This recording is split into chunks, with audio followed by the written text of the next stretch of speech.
Good morning, ladies and gentlemen. I'd like to call this meeting to order. It's on. It's on. Can you hear me? Closer. All right. I think we're having some technical difficulty. I got power on mine. Hello? No. Test. Nope. Okay. Can you hear me on this one? Is this one working? You want to try this one? That one working? Switches, I didn't see them turn on. Hello? Are we working now, Nathan?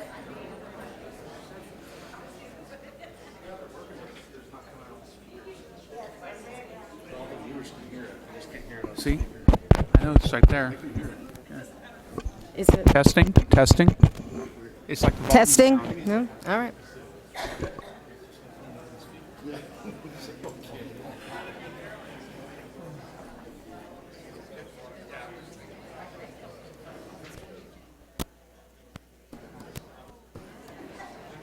You want to do the Pledge of Allegiance, Gary?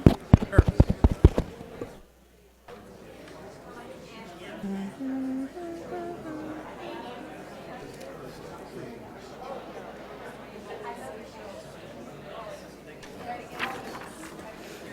Testing. Oh, okay, we are in business. Good morning, ladies and gentlemen. I would now like to call this meeting to order, and we'll begin with the invocation by Pastor Griffith Fontier and the Pledge of Allegiance to be led by Supervisor Gary Watson. Please stand and join us. God of all glory and Lord of all life, we come before you this morning in faith, believing that you will grant the county supervisors your wisdom and guidance throughout the process of this meeting. We lift before you the elected leadership of Mojave County, who are invested with the authority, administrative power, and vision to develop this region's future. Theirs is both the privilege and the responsibility to govern this territory and its people. Equip them to face all the challenges and changes necessary to benefit our citizenry, and may we give you all the praise and glory for your wisdom, grace, and generosity. We ask these things in Jesus' name. Amen. Amen. You follow me in the Pledge of Allegiance, please. I pledge allegiance to the flag Of the United States of America, and to the republic for which it stands, one nation, under God, indivisible, with liberty and justice for all.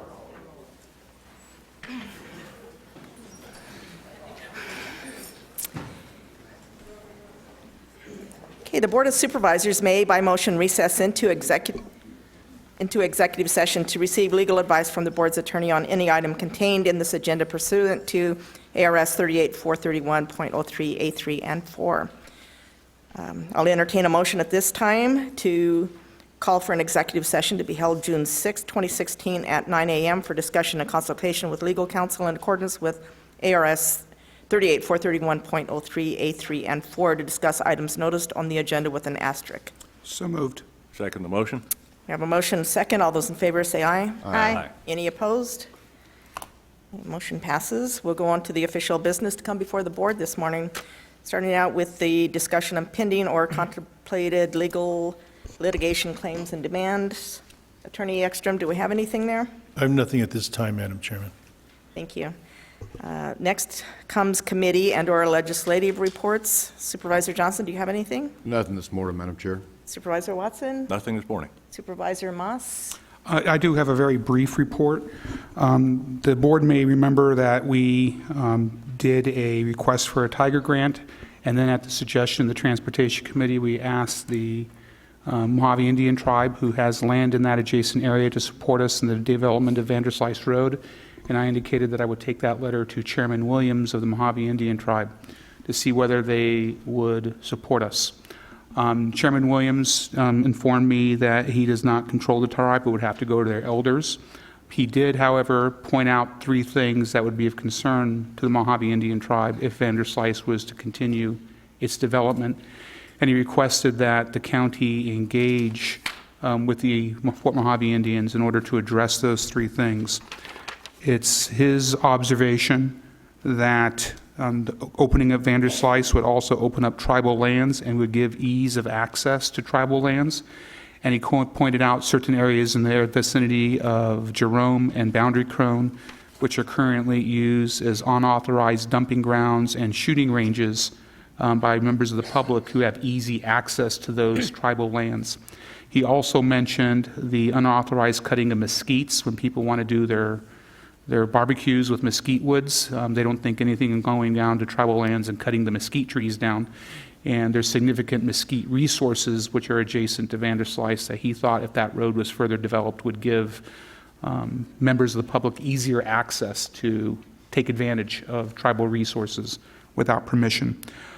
They are willing to speak to us, but those are the three concerns that he identified: the trash, the illegal shooting, and the cutting of mesquite. I did not know how the Board of Supervisors wished to engage with the tribe regarding the development of Vanderslice and alleviating the tribal concerns. But I thought I would communicate that meeting to you so we at least know that they're interested in speaking and that they do have those three, and what I consider to be relatively minor fixable concerns. But we should deal with it as a county entity. Okay, thank you.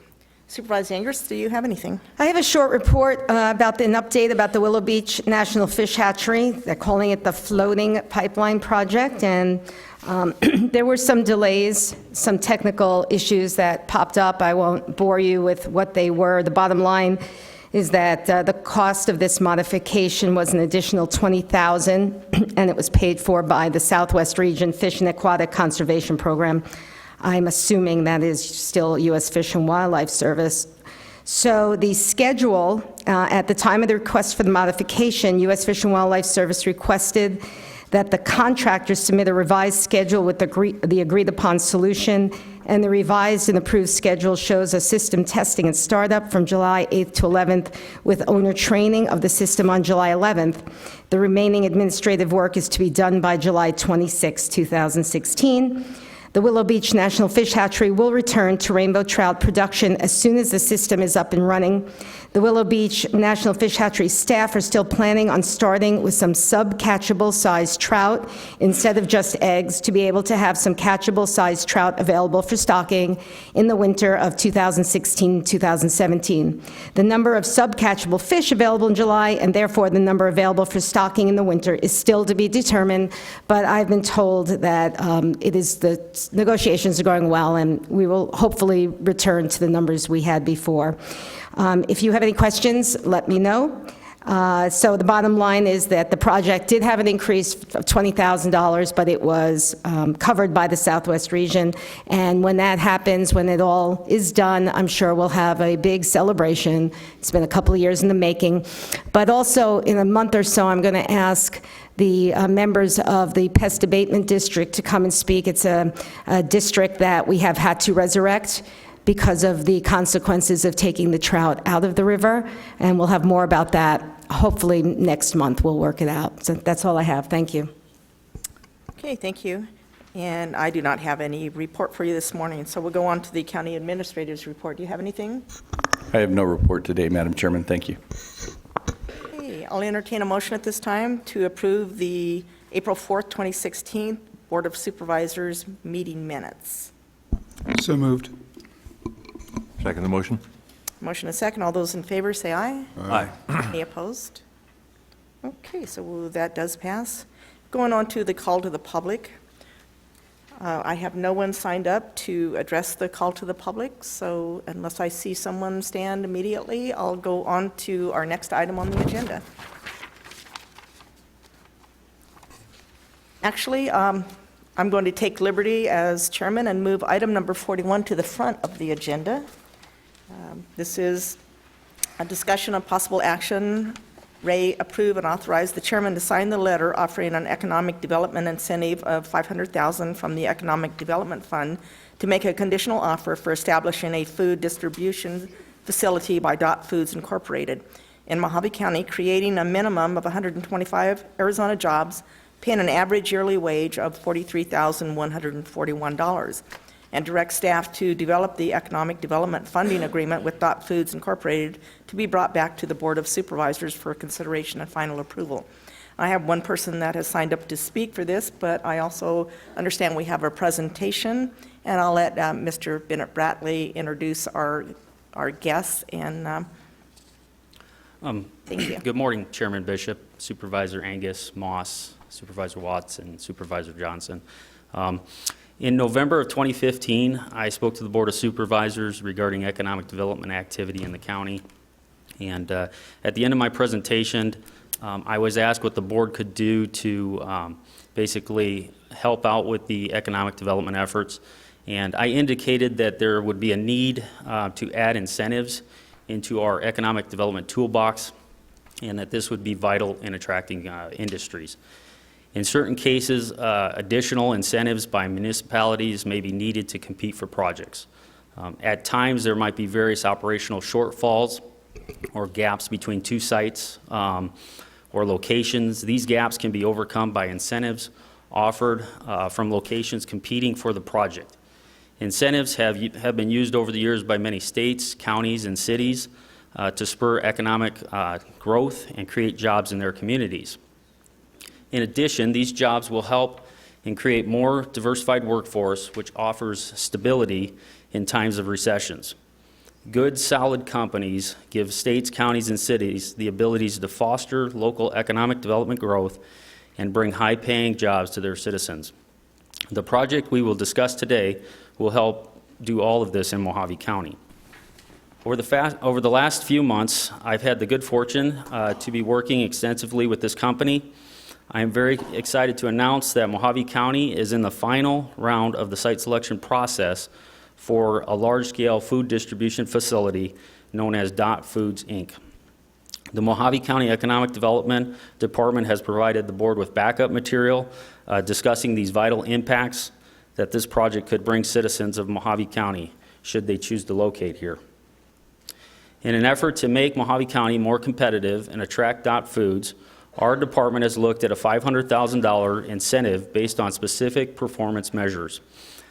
The major performance measures agreed to by Dot Foods if they locate here are the following.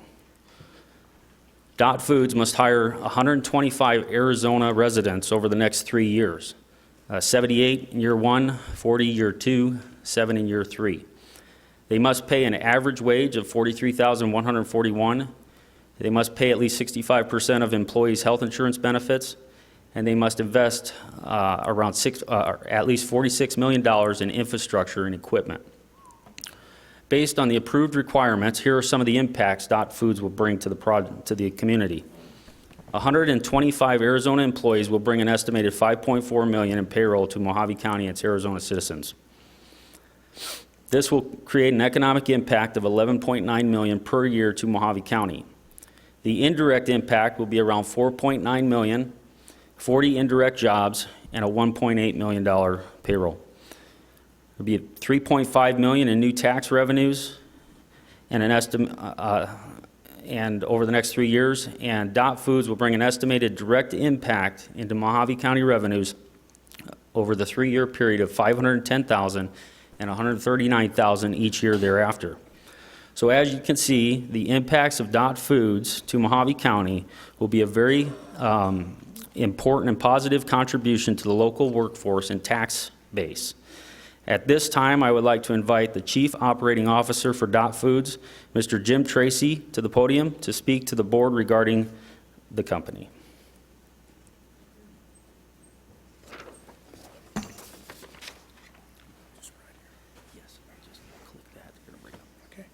Good morning. Thank you for giving me some time at your board meeting to visit with you about our project. We're real excited to be here, but what I wanted to do is explain to you what we're all about and what we would bring to your county. We're a redistributor of food products throughout the United States. We offer over 100,000 quality products. We're a family business. Our business really does revolve around our employees, the communities we work in, and our customers. We've been in existence for since 1960. The business was actually started by my father, Robert F. Tracy, back in 1960.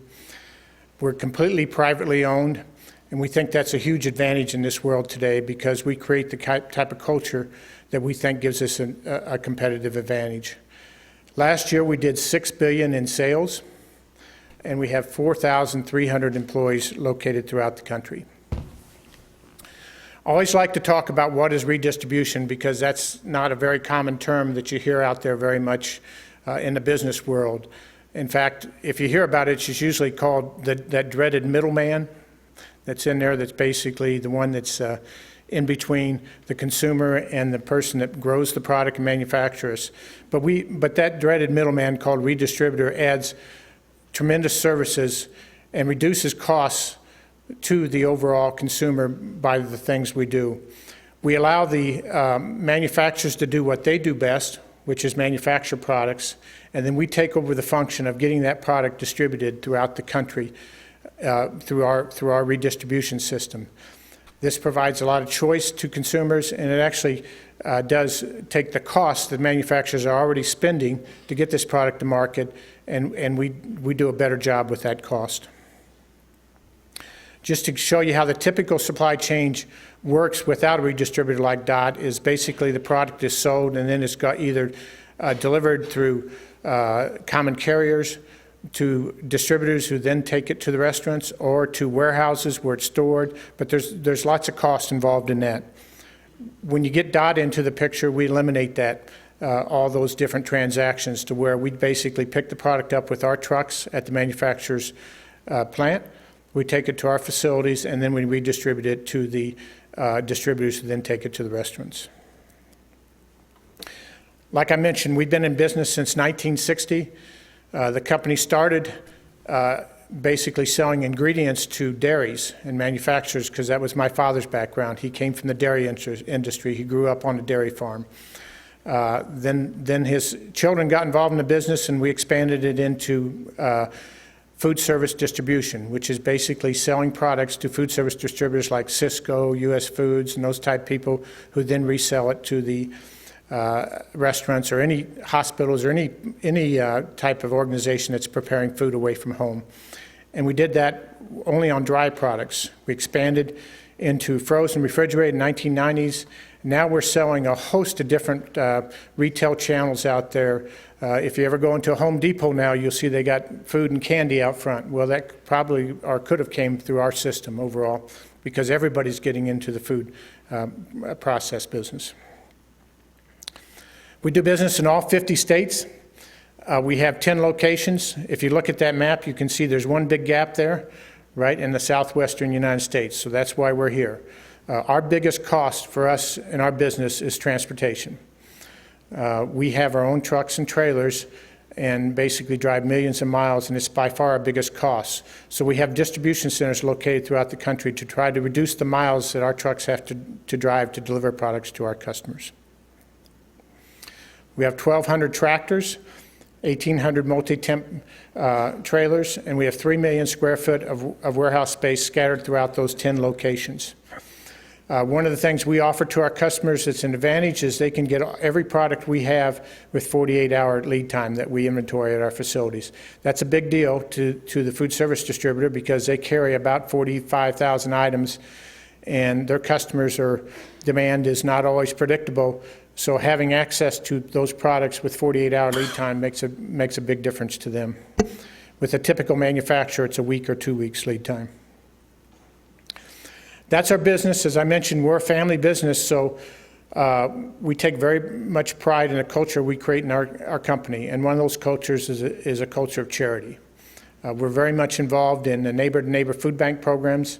In all 10 of our locations, we're very actively involved with food banks, which makes sense. We're in the food business, so we thought we should, it was just a natural fit for us. We donated over 8 million pounds of food products to food banks throughout those 10 locations and served over 10 million meals with those products we gave to them. That isn't all the charity we do. We're also very actively involved in United Way. We do a campaign at all our locations where for every dollar our employees will contribute to United Way, we match it with 50 cents. And that goes to the county where that employee's from, their United Way specifically, not just the county where our location is overall. And then we have a charitable giving program where we gave out $350,000 in 2015. Every one of our distribution centers has a committee of employees that decide where that money is going to go. And then we started 2 years ago a volunteer program to where if our employees would volunteer to work with certain charitable or school systems that we designate in their locations, we will give them additional time off or dollars they can donate to that charity. It's been very successful as our employees did 6,500 charitable hours in 2015. Now to talk about the specific project that we're endeavoring on. As I mentioned on the map, we have a gap. And our biggest cost is transportation, so there is some transportation savings in putting up a distribution center in the Southwest. So we're proposing to do a 180,000 square foot distribution center. We traditionally, when we start these searches, we look for buildings first, but there are no buildings out here, out in the West. So we basically, our focus has been on finding a greenfield site, a site where we build a complete new facility. This distribution center will service the Southwest, which is basically Southern California, Arizona, part of Nevada, and part of New Mexico. And the nice thing that we bring to the table on this isn't where we would build a facility and then we'd send salespeople out to try to sell product. No, we're already selling these people. We would move volume from our other distribution centers to this one, so we'd have immediate volume right from the start. And we can do that because our business grows about 5 or 6% a year. So that means we did 2.3 billion pounds last year. We're adding around 200 million pounds each year to our business. So a facility that we would build out here to start out with at 180,000 square feet could do about 300 million pounds. So as you can see, it wouldn't have that big an impact on our other distribution centers and would have the possibility to grow. I should have changed the slide. We're down the home stretch now. We're going to make our decision by May 31st of this year, and we hope to have it operational by fall of 2017, early 2018. It takes a while.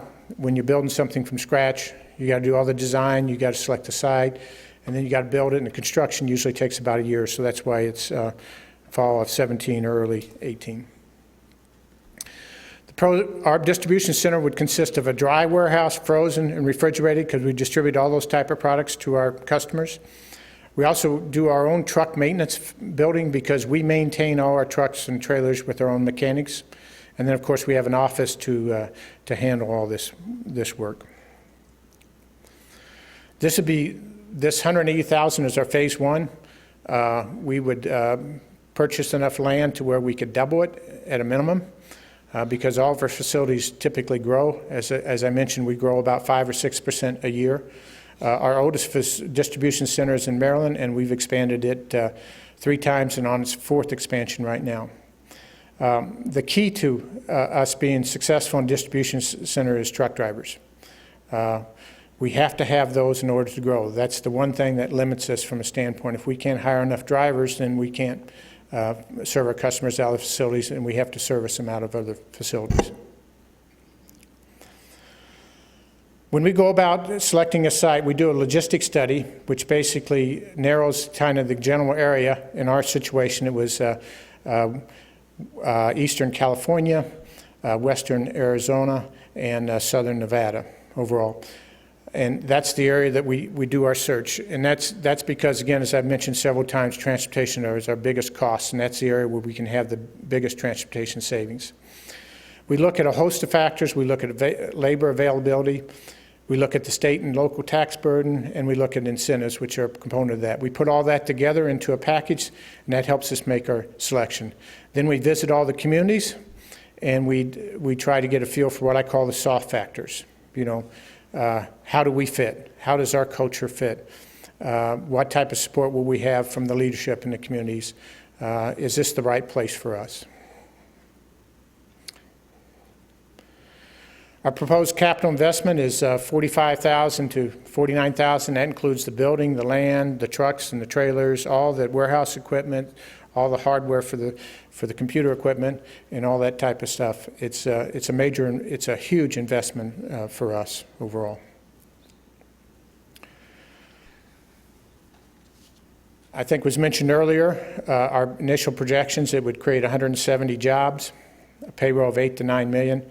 I will tell you that our largest facility now, our home office is obviously our largest facility, which we employ about 2,000 out of, but our largest distribution center is in Maryland. We employ over 400 out of it currently at this time. And again, we would buy the land so that we could double the size. We have a very competitive employee benefit package that's offered to all our full-time employees. We market search this every year. We do a market study every year, so it changes every year to make sure that we're competitive. We think it's important that we have a very competitive benefit package, not just health, although health is the biggest thing that most employees look at. Our plan long-term is to be that we will pay for 70% of the health cost and the employee will handle 30% of it. And of course, we have the traditional vacation. One thing I also like to mention there is we do have a profit-sharing plan that if the company makes money, all full-time employees receive a portion of in their name, contribute to that. We also have a very robust 401k package. The new jobs would be primarily warehouse workers and truck drivers, but we'd also be hiring mechanics for maintain our trucks and trailers and maintain our forklift equipment. Of course, we'd have managers to manage that whole group of people and supervisors, and then we have the traditional admin support positions. Again, we're down the home stretch here. We're basically getting all the information collected. This is the final stages to get all the incentives locked up at this point, and we'll make our decision then at the end of May. As I mentioned, one of the things that we take a lot of pride in is we become part of the community. Almost every employee there is hired locally. The one employee that we do transfer in is our general manager, because we think it's critical that our general manager can put our culture into that location. Most of our general managers we bring in have had 20 plus years experience at DOT, but all the other positions are hired locally. We do offer the opportunity to any of our employees to transfer in from other locations, but typically that's a few, 4 or 5, and that's typically because they were either originally from that area or they have family here, etc. But most of the jobs, the vast majority of them are hired right here in this area.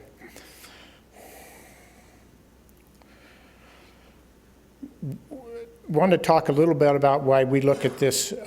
We ask for incentives and ask for local and state participation. This is a huge investment for us, $45 to $49 million. Our business is a business that is, nice thing about it is it's consistent. It's in the food business, so during the rough times, we don't see the big ebb and flows, but we do see the slowness at that time. But it's also a low margin business too. And we need this to help us to put this center in place to make all the ends meet. This is, it would be, one of our other options is just to expand our other locations.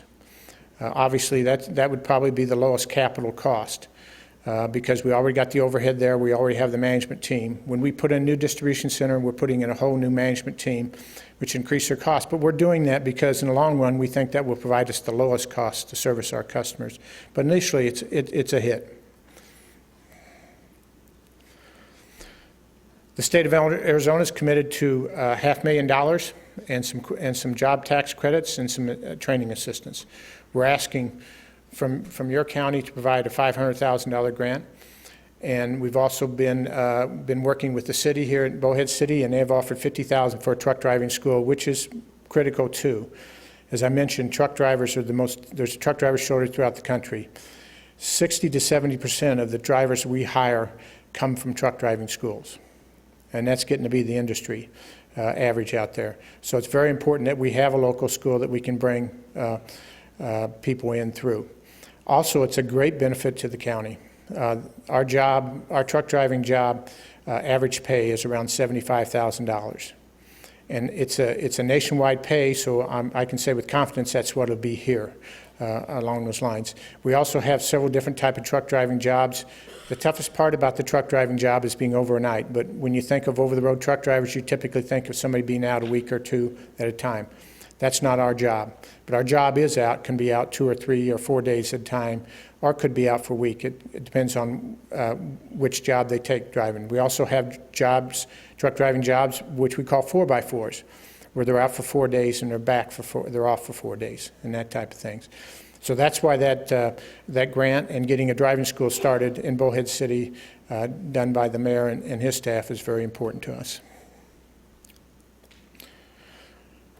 With that, I don't think I left anything out, but are there any questions about anything I presented, about the company or about what we're asking for here? Okay, thank you very much. That was a wonderful presentation. Thank you. Supervisor Angus, do you have any questions? Well, I want to thank you for considering Mojave County. We've met. We have. And I was just thrilled that you're back and you're seriously considering Mojave County. I believe we share similar values from the Midwest. Looking at your map of where you're located, I don't recognize one name of the city. And, Mojave County, Bullhead City, we're very volunteer-oriented community that gives back. And I do think your company would be a perfect fit here. And thank you again for that wonderful presentation. Well, thank you for the nice words. Supervisor Moss. Thank you very much. We have also met, and it's great to see you again, and I'm glad you've got those numbers in the public. And I'm going to recap them real quick if I can, just so that it's in a more condensed form for the edification of whoever may be listening. Mojave County is anticipated to put in $500,000, and in return, we're going to get somewhere between 125 and 177 jobs with an average wage of $43,000 plus benefits. There's going to be at least a $46 million investment in the community, including a $25 million building project. Our investment will be repaid within 3 years via our collection of taxes. In the meantime, our residents would have what I would consider a decent middle-class income to provide for their families. It's going to have, per the economic development gurus, an $11.9 million impact on the local economy. And we're going to be doing this in partnership with Bullhead City, Arizona, and Mojave Community College. And I think it's an outstanding opportunity for us, and I really do appreciate you bringing this potential here to Mojave County, Arizona. Thank you.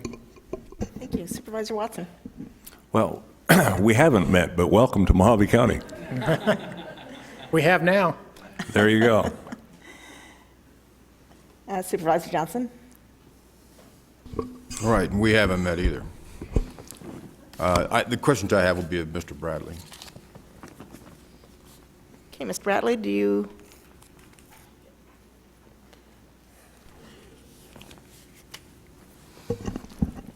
Have you put together a plan for how much the property tax is going to be on this facility yet?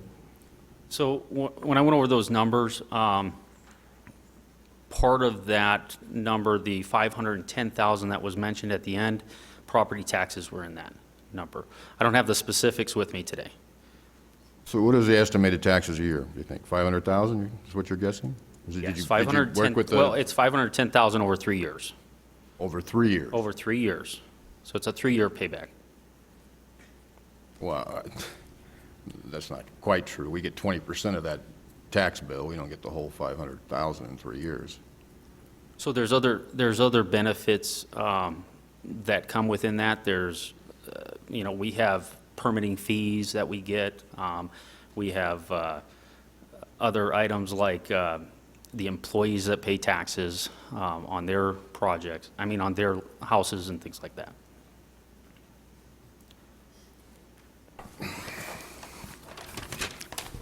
So if it's 500,000, so we divide that by 3, so they're just paying 150,000, 160,000 a year in property taxes?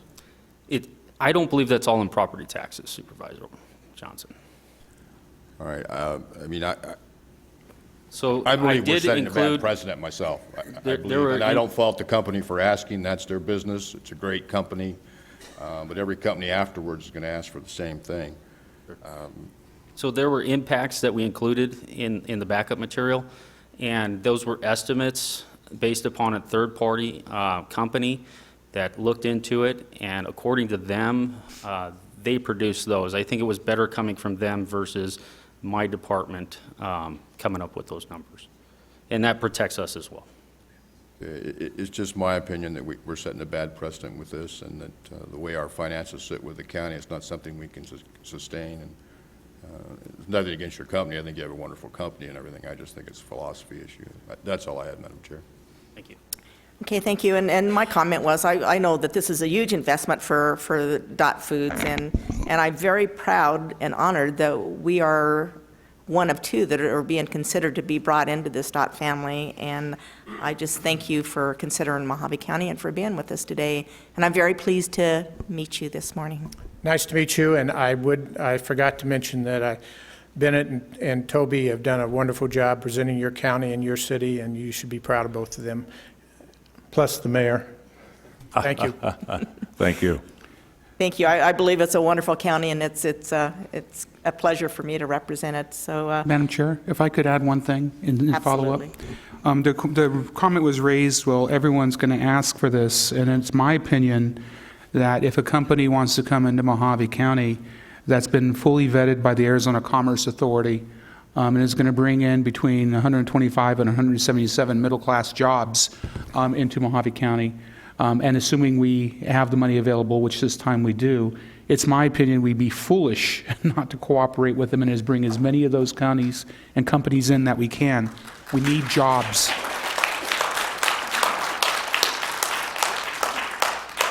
Oh, thank you to the audience. We have one speaker that signed up to speak on this, Mayor Tom Brady.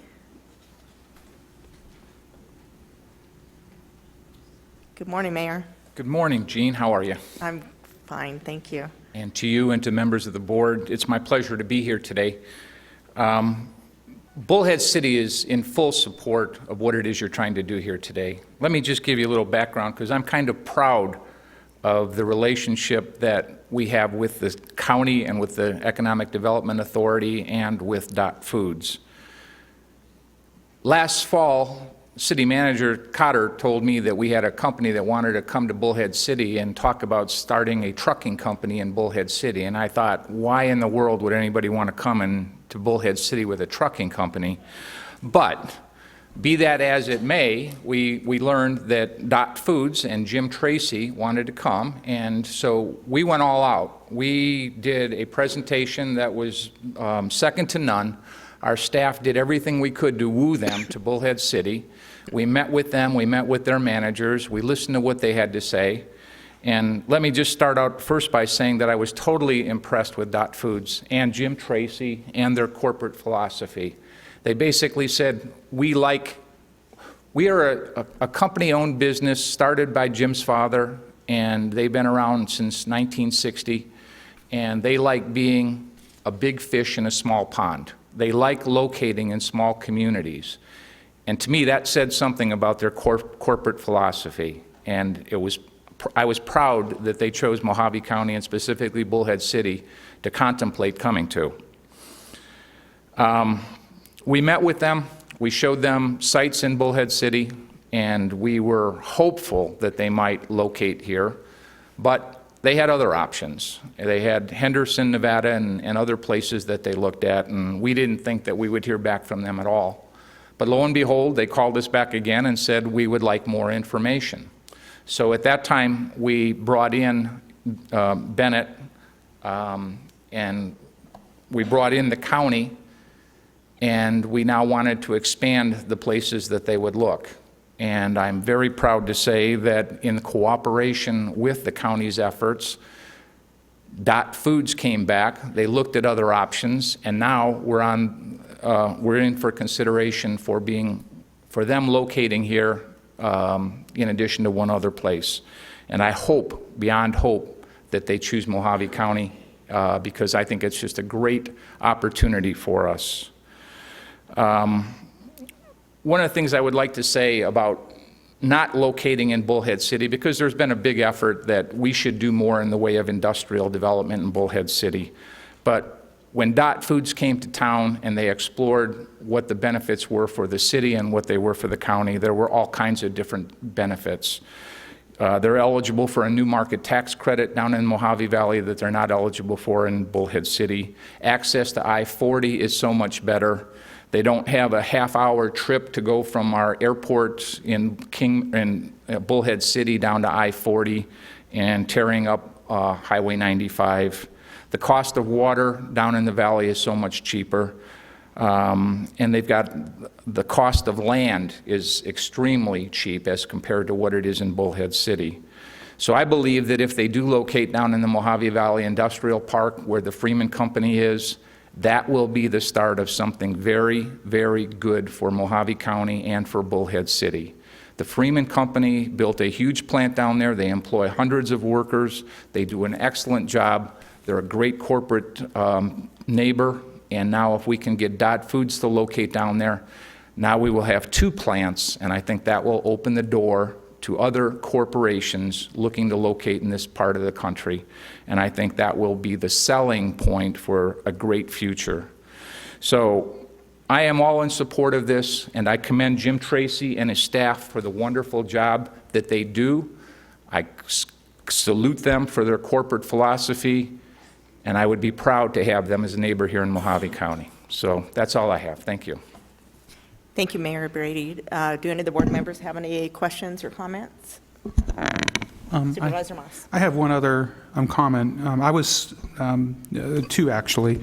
One, that even though it looks like it may be one of 2 choices is Mojave Valley, Arizona, it's actually a benefit to all of Mojave County. I personally know many residents of Lake Havasu who work, for example, in Needles, California. I know of many residents of Bullhead City who work at the Freeman plant in Mojave Valley. I know of residents of Golden Valley who work in both Bullhead City and Laughlin. When we think of our county, it's really a triangle, all of which are driving distance from each other, and which would be a small commute as far as a big city is concerned. And there is no, I have a business in Fort Mojave, therefore all my residents are in Fort Mojave. They tend to disperse based upon their lifestyle choices.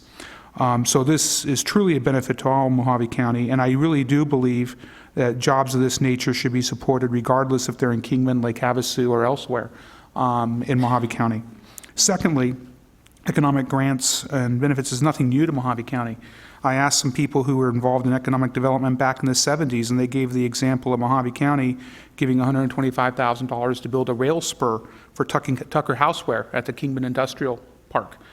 So we've done this before, and I hope we'll do it again. So I think it's a good project, and hopefully it'll be the first of many good projects coming into Mojave County. Thank you. Chairman Bishop, if I could, please. Just like to point out to the audience several pretty important facts. The dollars invested, the $500,000, is an investment for the infrastructure improvements for Mojave County. That's part and parcel of the deal. And the funds will be provided incrementally based on performance.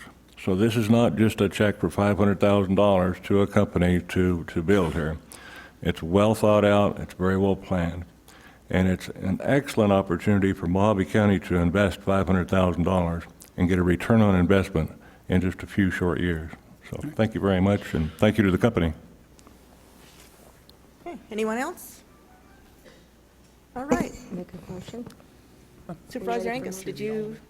Yeah, okay. I'd like to make a motion. Absolutely, go ahead. I'd like to make a motion that we approve and authorize the chairman to sign the letter offering an economic development incentive of $500,000 from the Economic Development Fund to make a conditional offer for establishing a food distribution facility by Dot Foods, Inc. in Mojave County, creating a minimum of 125 Arizona jobs, paying an average yearly wage of $43,141, and direct staff to develop the Economic Development Funding Agreement with Dot Foods, Inc. to be brought back to the Board of Supervisors for consideration and final approval. I'll second that motion. Okay, we have a motion and a second. Any further discussion? All those in favor signify by saying aye. Aye. Any opposed? Aye. Okay, motion passes 4-1. Okay, we'll go back now to the regular agenda, and we'll start with the consent agenda. The following items listed under the consent agenda will be considered as a group and acted upon by one motion with no separate discussion of said items, unless a board member so requests. In that event, the item will be removed from the consent agenda for separate discussion and action. Starting with Supervisor Johnson, do you want anything removed? Nothing, Madam Chair. Okay, Supervisor Watson? Nothing. Nothing this morning. Supervisor Moss? Nothing, Madam Chair. Supervisor Angus? Nothing this morning, Madam Chair. Okay, And I have nothing, so I'll entertain a motion to approve items 5 through 36. Madam Chair, I move that we approve the consent agenda, items 5 through 36. I'll second the motion. Motion is second. All those in favor say aye. Aye. Any opposed? Motion passes. We'll open the public hearings now, beginning with item number 37. Discussion on possible action, reference adoption of the Board of Supervisors Resolution 2016-054, establishing a .50-mile section of Colorado Road from Borough Road to Agua Fria Road, and a 5.3 section of Legend Ranch Road from Agua Fria Road to US 93 as county highways in Golden Valley area for the purpose of the Public Works Department applying a soil stabilizer and hard surfacing chip seal maintenance treatment and acceptance of these roads into the Mojave County maintenance system as asphalt hard surfaced. Mojave County Transportation Commission recommends approval. So we do have several speakers on this item, and alphabetically, we'll start with Mr. Rick Armstrong.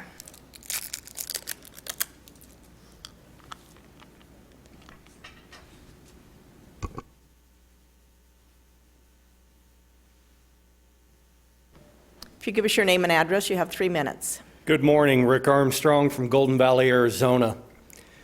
I want to go that I am vehemently opposed to this. Those monies can be spent on roads elsewhere.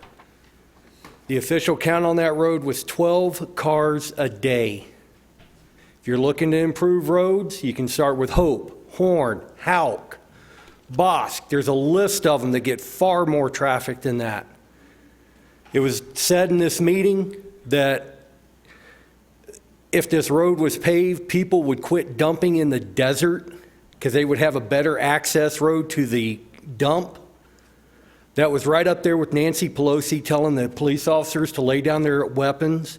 And when the gunman saw that everybody was unarmed, that he would lay down his weapon and come out. It makes no sense.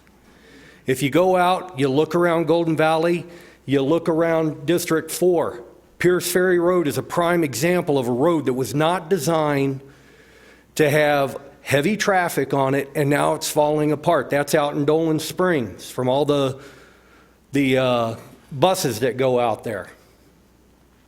You start paving roads to go through and bypass the way station, you're asking for a lot of problems. I ask that you at least table this and go out and look at other roads that could benefit from this money. You could go up north of Estrella, go all the way up to Simon. Simon Road is garbage. Take Simon Road, you hang a left on there, you're going to hang west. You run right into North Drake. You can run Houck from Estrella to all the way up to Egar. There's another road that could use, or not Houck, Uncar. And those roads need attention. The Legends Ranch Road is actually one of the better roads that's maintained as far as grading goes. And I don't think that it's going to benefit from a hard surface because it's not going to benefit the community. Thank you. Okay, our next speaker alphabetically is Stephen Robinson.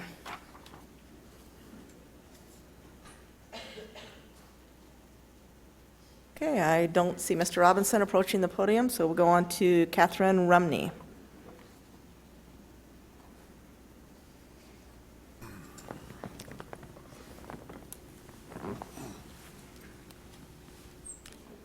Good morning. Please state your name and address for the record.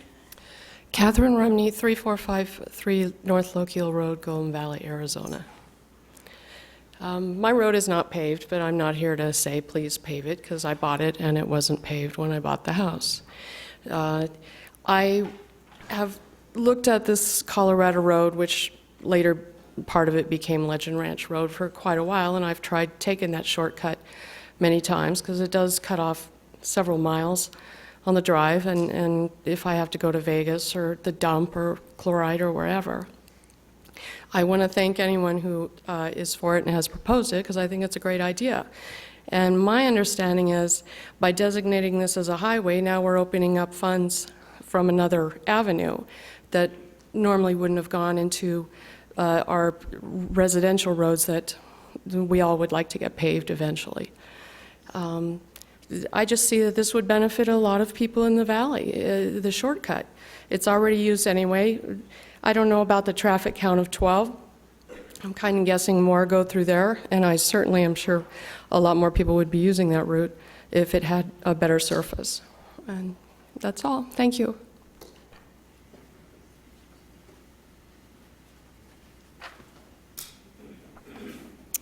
Thank you very much. I see Mr. Robinson has entered the building again, so I'll give one more last call. If you give us your name and address for the record, you have 3 minutes.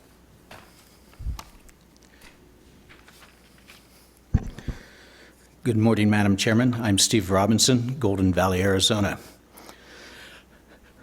I can say this, that we appreciate the interest in investing into Golden Valley. There is a dramatic need for the roads to be hard surfaced and or paved. And I respect the value that Legend Ranch is part of a long-term potential north-south byway through the heart of Golden Valley, starting at Griffith Road, coming to Sacramento Road and going north. However, there are other roads that are much more valuable and in need of monies that is clearly short in their amount of available funds. Legend Ranch was developed in about 15 years ago by Ben Brooks after a BLM land swap. They immediately formed an improvement district called Legend Trails, which the name of which was changed in October of 2002 to Legend Ranch Improvement District. Why is that significant? Chairman Bishop, you have consistently said to the people of Golden Valley, form an improvement district so you can get your roads paved at our own expense, of course, instead of with county monies. So here we already have an improvement district. There's over 500 to 700 parcels of land in this 18 to 20 square miles of roads. So my point would be on that is, if they already have an improvement district, they already have someone that they're paying to blade that road consistently. Why are we making that effort when there's so many more important roads? For instance, I have gathered over 150 signatures on petitions for 2 roads, one of which is Chino Road from about a half mile east of our fire station 11, all the way to Cross Ranch Road and up to Highway 93 for southbound. I have those same number of signatures for Bowie Road going north to Agua Fria and over to 93 to give access northbound. Both of these roads are a much higher priority, not just in my mind as a member of the fire board, but even our chief thinks that that would be much better to give us access to northbound roads.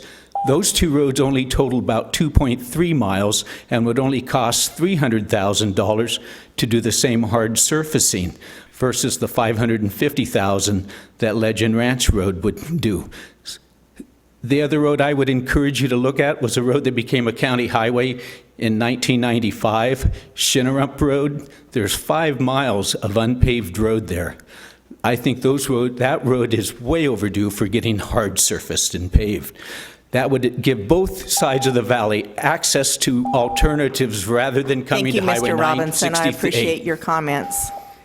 I'd now like to close the public hearing and invite Mr. Steve Lakowski to come up and let us know the engineering standpoint of how this selection came to be and the process, and maybe answer some of Mr. Robinson's concerns. Good morning. Good morning, Madam Chair, members of the board. This item concerning the establishment of a section of Colorado Road and Legend Ranch Road concerns bettering a corridor of regional significance. The corridor connects State Route 68 and US 93 for purpose of achieving a significant reduction in travel time between Golden Valley and points at and north of Mineral Park, including the county landfill. It is estimated that the travel time savings by utilizing this corridor is about 5 minutes versus traveling one way via the existing US 93 at State Route 68 interchange. The improvement will cause a redistribution of existing traffic flow through the existing US 93 at State Route 68 interchange.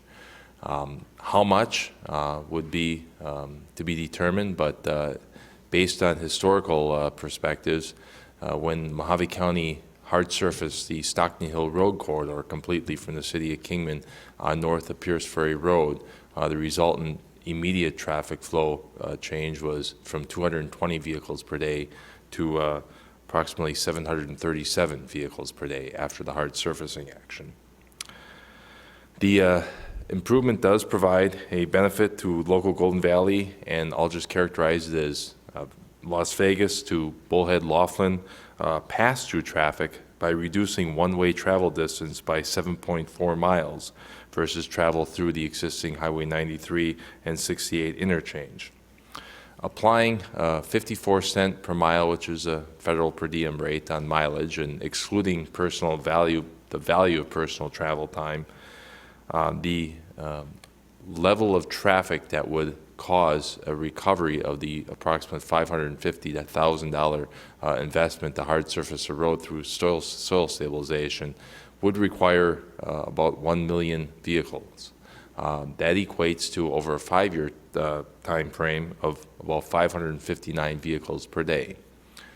That may be a realistic level of traffic to assume that would be redistributed from the interchange to the Legend Ranch Road corridor.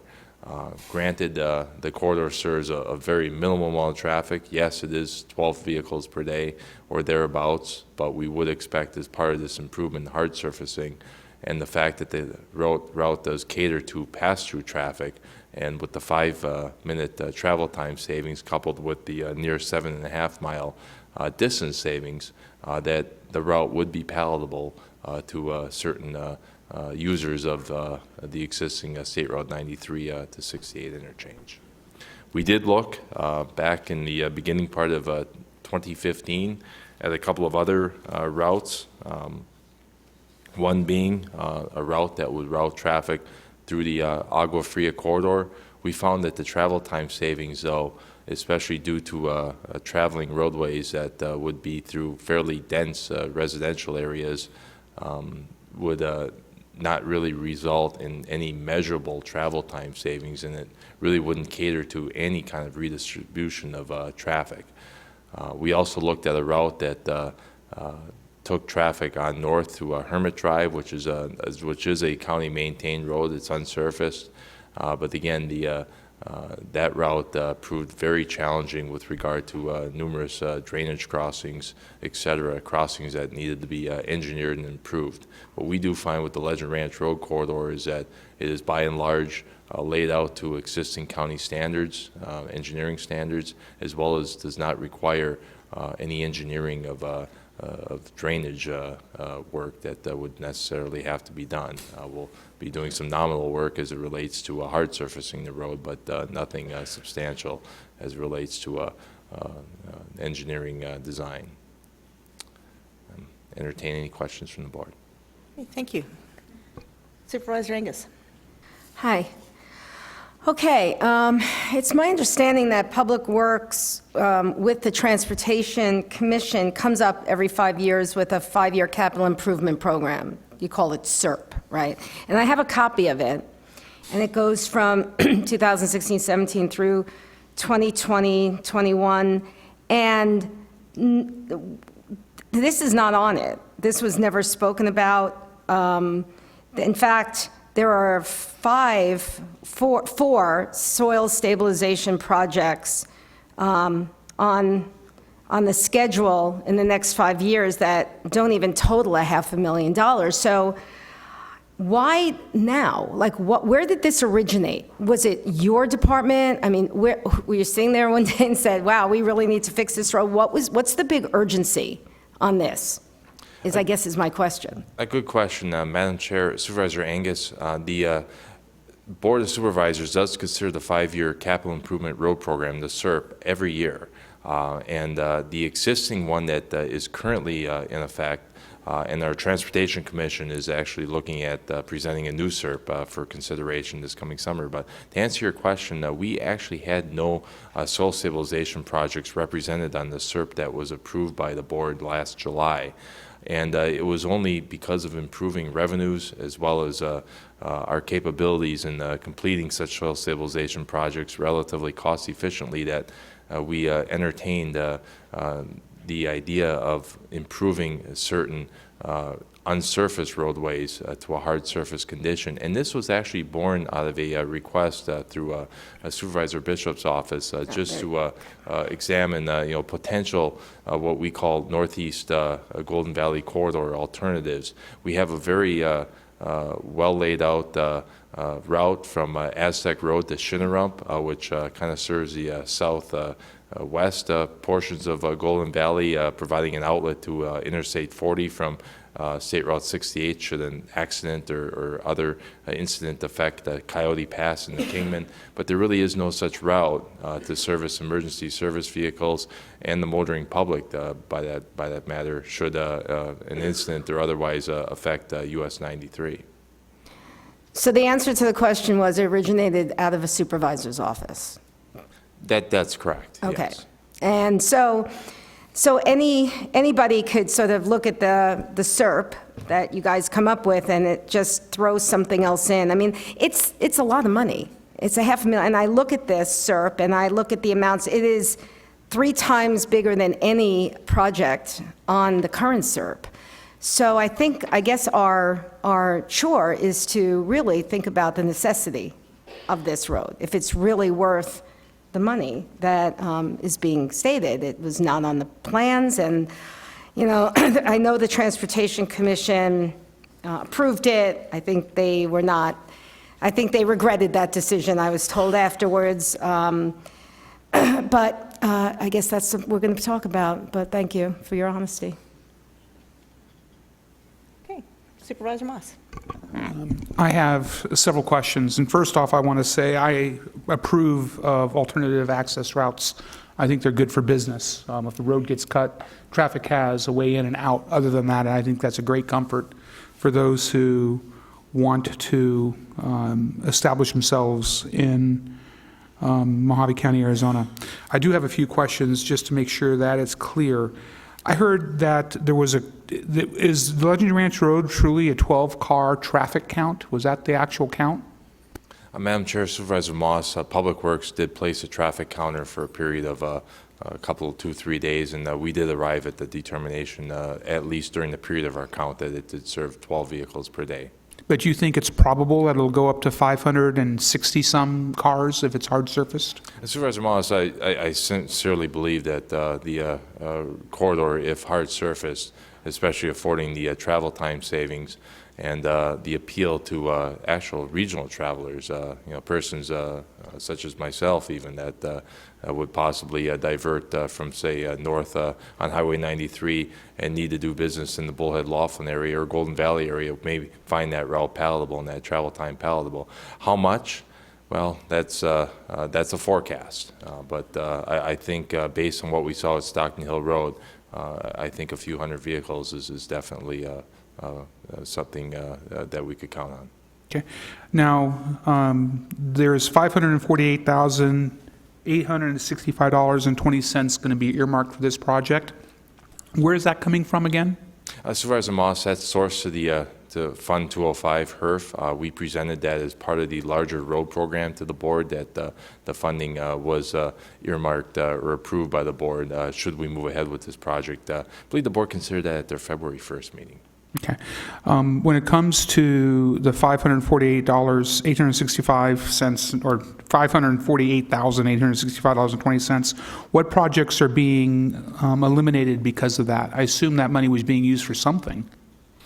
Supervisor Moss, Public Works did not cancel and or substitute any other projects. As part of developing our road program, which presented approximately 37 miles of chip seal work, another 9.5 miles of the capital pavement preservation work that we just carried out on Boundary Cone and Courtright. We added this soil stabilization work to round out the program, so we did not bump or substitute any particular projects. It was not earmarked for anything. If I'm understanding you correctly, then the money just would have sat in the account other than for this Legend Ranch Roads project? Supervisor Moss, correct. Yes, the funds on hand in HERF would have just been unprogrammed. And, Okay.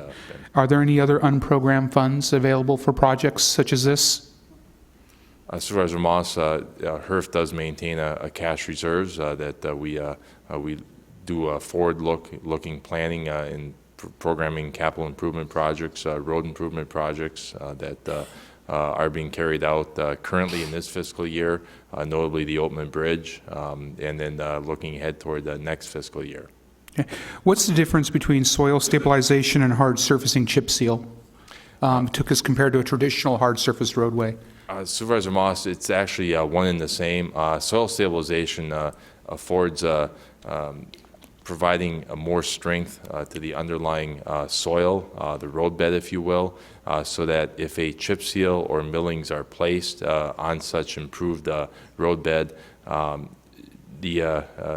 that type of improvement will provide some level of lasting service. And under lighter traffic loads, notably more passenger car type loads with maybe the occasional garbage truck or school bus, we find through our excellent work from 2003 to 2007, where we did soil stabilization across 60-plus miles of roadway, that is an effective means of providing for a hard surface. And to the motoring public, they perceive it to be virtually no different than traveling an asphalt concrete road. So it's a cost-effective method of delivering a hard surface road to the public? That's correct, yes. It keeps the work to 5 figures per mile versus 6. Is there a downside, such as longevity of the road, as compared to an asphalt road?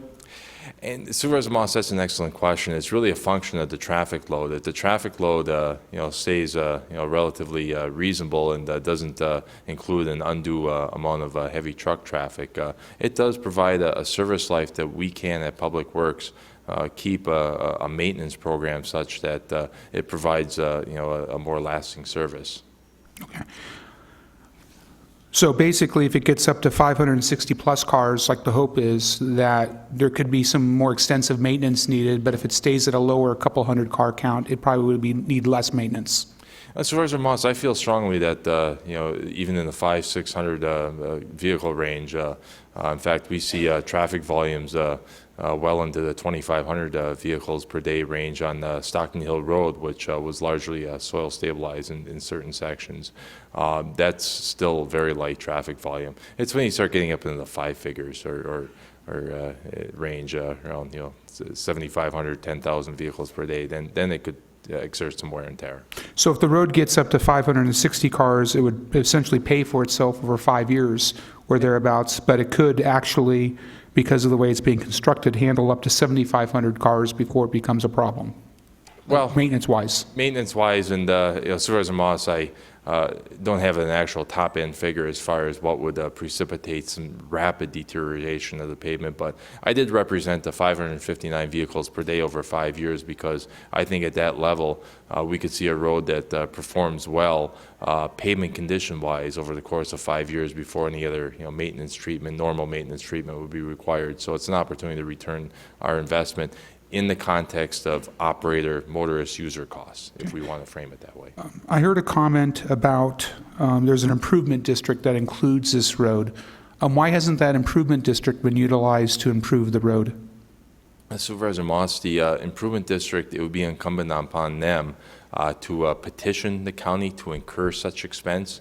Unlike the cities where such project can be presented to the residents, we would have to look for a resident or residents to file a petition to incur expense. And I should point out that under ARS 48-956, it does provide the duty of the county to construct and maintain roads and highways shall not be impaired or abridged by the formation of an improvement district, and calls for cooperation between the county and the district. So under state statute, we do have the the board has the option to consider, such an improvement project, even though it bisects the improvement district. On that issue, once we decide to do this with this particular road, are we under a legal obligation to maintain it at any particular level? Supervisor Moss, the Public Works Department, upon improving the roadway, we would bring the road back to the Board of Supervisors for consideration to accept for maintenance. Okay.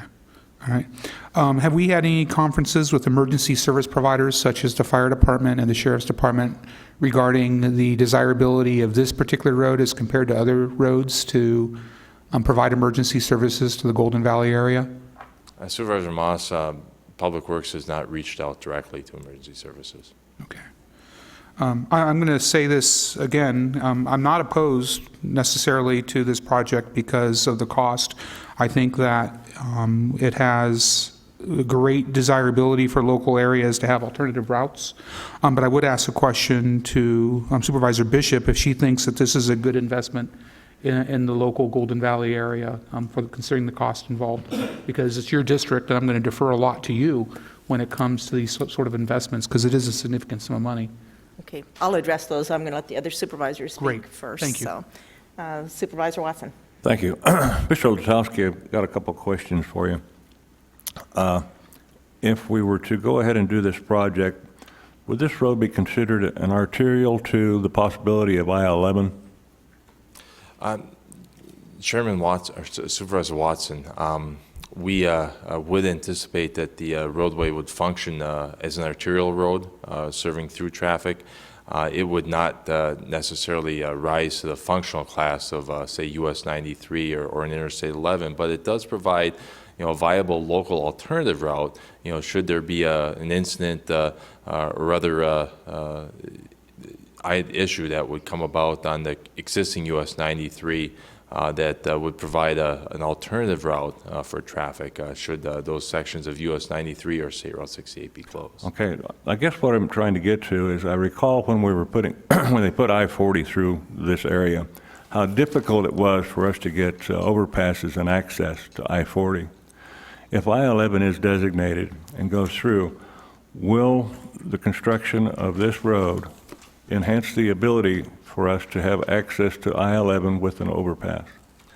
Excellent question, Supervisor Watson. I do understand, and this is all very preliminary, that the Mineral Park Road crossover, which Legend Ranch Road ties into, would be a candidate for an interchange for a future Interstate 11, which, as you all know, with interstate standards, does require full access control along the route. So there's a strong likelihood that we can make a case that that an interchange would be provided at that location, which is also the Mineral Park Road connection. Right. And I'm trying to plan ahead, and we're talking about return on investment. And I see this as a possibility for access to I-11 with an overpass. I don't see a lot of other opportunities in that area for that to occur on any other arterials.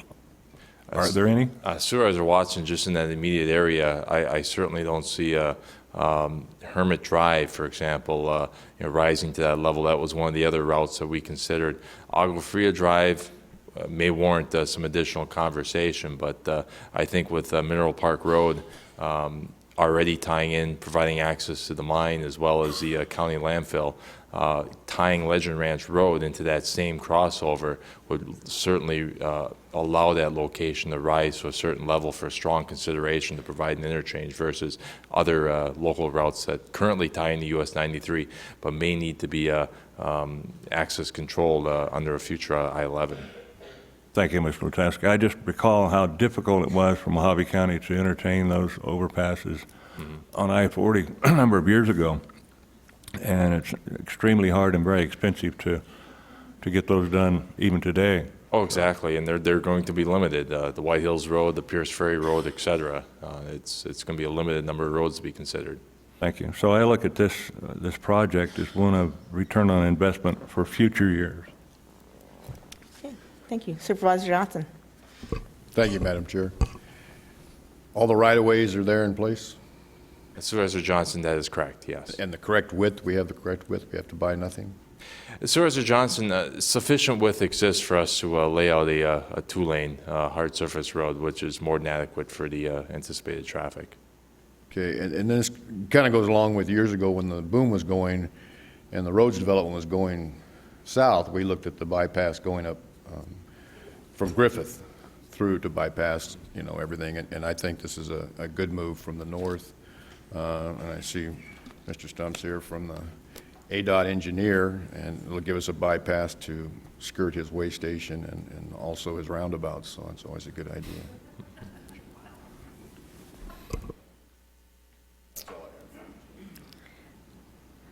All right, I guess I get to speak now. I don't have any questions for you, Director Lukowski, but I do want to say this is a huge investment for Golden Valley, and it's a big improvement. And when I first became elected, several people that live in the Golden Valley area and do business complained about how they had to go down to 68 and then back to 93. And it was a big inconvenience. And I think at that time I came to Public Works and said, can you look at this? Can you see if there's any way that we can, in the future, put a hard surface road across Golden Valley? And that's what prompted your study. And you narrowed it down to three roads across Golden Valley. And one of them is the shortcut that we've all taken for years and years. And you go down and you turn left and you turn right and you turn left. And if you follow the beaten path, you finally get over to Highway 68. And that's the Hermit Road bypass that you looked at.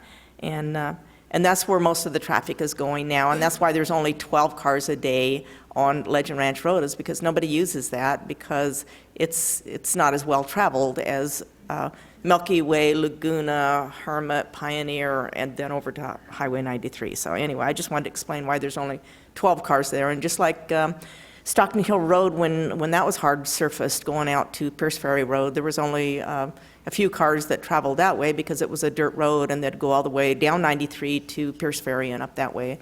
It made an hour drive. It made a 2-hour drive into an hour drive when they did hard surface Stockton Hill Road. So I suspect that the amount of traffic will increase, and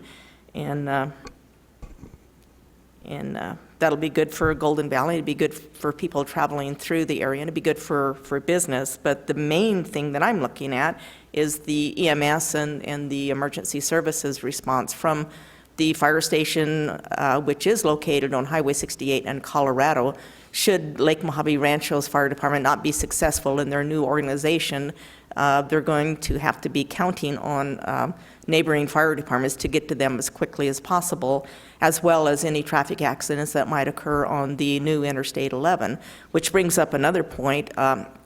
Interstate 11 is coming, and I think it's coming faster than most people predict.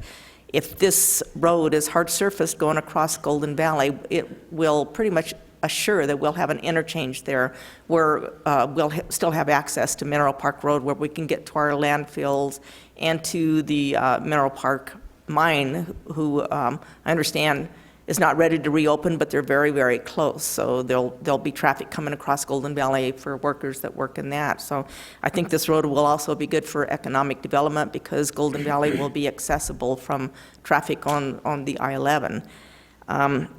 Another positive for this road is there's not very many residential houses on this proposed bypass, so we're not dealing with driveways and accesses and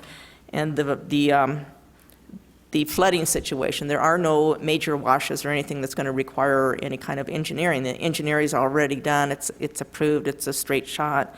And I think the time is now because ADOT has a meeting tomorrow night that is going to be held in Golden Valley, and we're going to be, or ADOT's going to be talking about improvements that they're going to be making on Highway 68.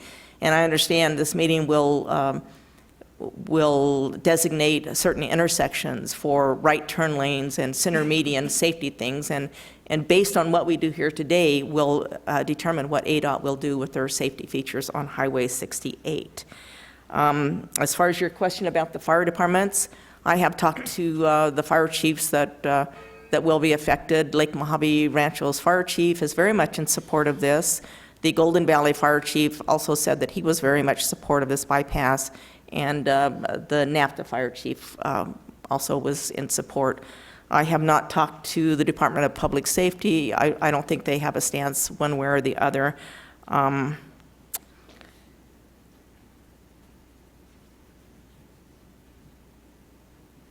That's about all I can think of. So I see Alvin Stump is here from ADOT, so if Mr. Stump, if you could kind of give us some insight as to how you think about this bypass and how it might benefit or not. All right, well, good morning, Madam Chair and Board. I appreciate the opportunity to weigh in. I do think that this alignment will have some regional significance if this road is constructed. To speak real quickly to the point of future I-11, I do see this as a good location for an interchange. It's the right spacing. If you go down to like Agua Fria, that's a little bit too close. So I like the location of this alignment for that purpose. And I do think that the alignment will drive volumes of more than 12 vehicles a day. I think you will see the traffic that's making the right turn at the 9368 interchange. A lot of that traffic will peel off and go down this road. You know, emergency response is a big thing.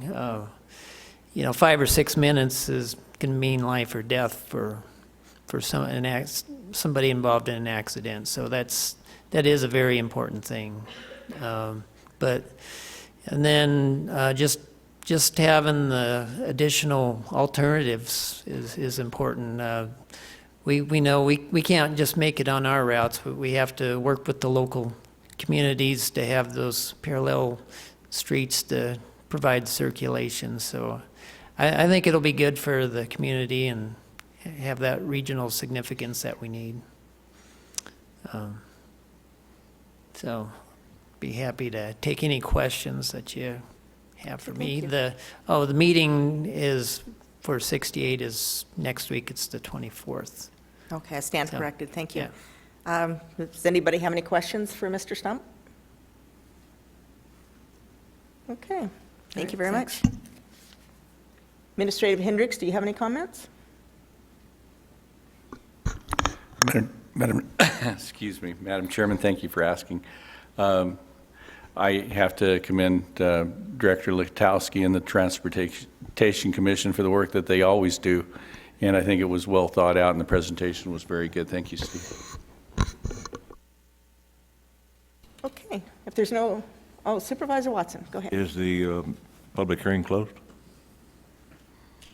The public hearing is closed as of now. I'd like to make a motion then to adopt Board Resolution number 2016-.54, establishing a half-mile section of Colorado Road from Borough Road to Agua Fria Road, and a 5.3-mile section of Legend Ranch Road from Agua Fria Road to US 93 as county highway in the Golden Valley area for the purpose of Public Works Department applying a soil stabilization and hard surface chip seal maintenance treatment, and accept these roads into the Mojave County maintenance system as an asphaltic hard surface road. Okay, have a motion. Do we have a second? I'll second. Okay, all those in favor say aye. Aye. Any opposed? Aye. Okay, motion passes 4-1 with Supervisor Angus opposing. Going on to item number 38, I'll open the public hearing. Discussion and possible action, readoption of Board of Supervisors Resolution number 2016-055, establishing a 0.12 miles of Sierra Road from Sierra Vista Avenue to 625 foot south, and a 0.20 mile section of Corona Road from State Route 95 to Huntington Road as county highways for the purpose of accepting the proposed highways of paved roads into the Mojave County Road Maintenance System, and further direct the county engineer to file a report with the Board of Supervisors and a map of the proposed highways and give proper notice to the public of the hearing. Mojave County Transportation Commission recommends approval. Okay, we have no one signed up to speak on this item, so I'll close the public hearing. Okay. Motion to approve? I have a motion to approve by Supervisor Watson. Do I have a second? Second. A motion and a second. All those in favor say aye. Aye. Any opposed? Okay, unanimous support, motion carries. Going on to the regular agenda, item number 39, discussion of possible action, requesting management direction from the Mojave County Board of Supervisors regarding any change in the service delivery and administration of the county housing authority's rental assistant programs in Lake Havasu City as the result of non-renewal of the intergovernment agreement for year 2016-2017. This was continued by the board at our April 18th, 2016 meeting. So, Mr. Wood, good morning. I'll turn this over to you. Good morning, Madam Chair, members of the board. I would like to ask at this time, we don't have the official position from the Lake Havasu City Council. They haven't voted on their budget yet. So I'd like to have this item continue to a future meeting. We would bring it back for direction and guidance to the board when we get that information.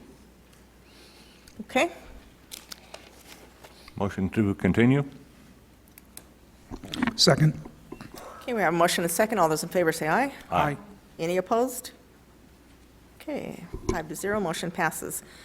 Item number 40, discussion on possible action, approve award of contract number 16P04, Mojave County Animal Shelter Management Services to the Humane Society of Mojave County, HSMC, Kingman, Arizona, to provide animal shelter management for county Kingman-based animal shelter facility for an initial one-year term, effective July 1st, 2016 through June 30th, 2017, with the county having the sole option to renew the contract for 4 additional one-year renewal periods on behalf of Mojave County administration. All costs will be firm, fixed, and fully loaded to include the incidental and associated costs necessary to provide all specified services at $62,500 per quarter for a total first-year contract cost of $250,000, utilizing funds approved as part of the county's FY16 adopted budget to be carried over to the FY17 from the following ORG-OBJ fund or codes: 10010500, 43100 for payment of budgeted quarter/annual payments under this contract. Okay, Miss Annie Furwith, if you want to come forward. If you could just give us a quick summary and open us up for a discussion. Morning, Madam Chair and supervisors and staff. We solicited for the services for the Kingman Animal Shelter Management Services. We did an RFP, which is a best value. It's not necessarily based totally on cost. It takes into factors method of approach as well as qualifications and experience and the pricing proposal. And we have a selection committee of 3 voting members and 1 non-voting member. And based on the criteria that was in the solicitation evaluation terms, they unanimously voted to recommend award to the Humane Society of Mojave County, which is based here in Kingman. Okay, thank you. Do the board members have any questions? Okay, we do have several people that have signed up to speak from the public. We'll start with the people that are opposed to this. So Ms. Patty Gilmore, if you would come forward, give us your name, and you have 3 minutes to speak.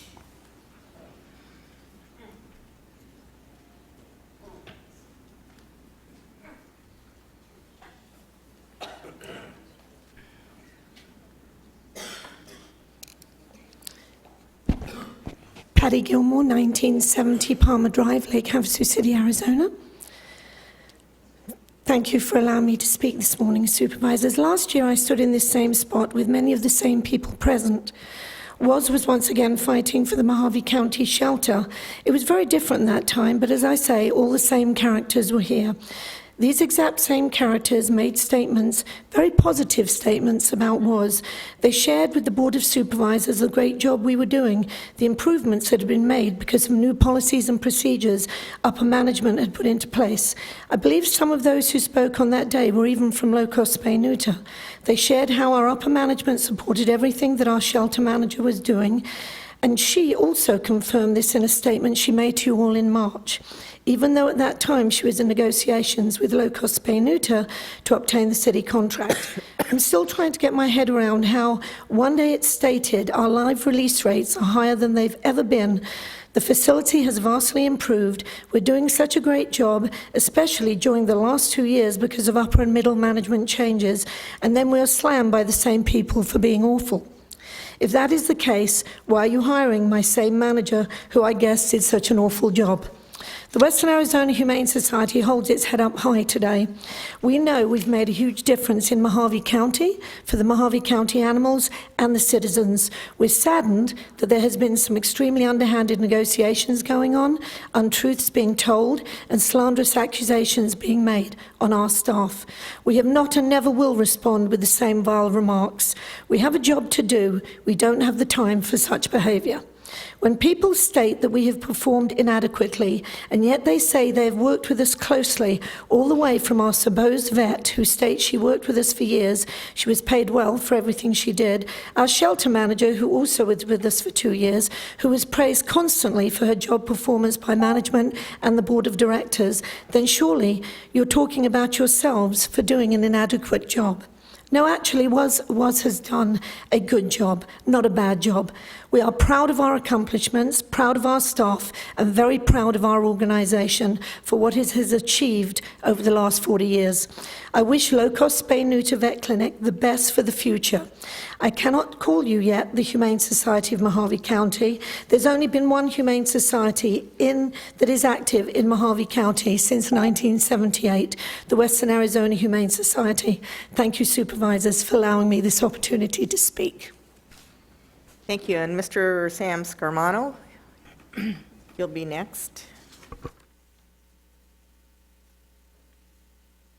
Followed by Taylor Williams.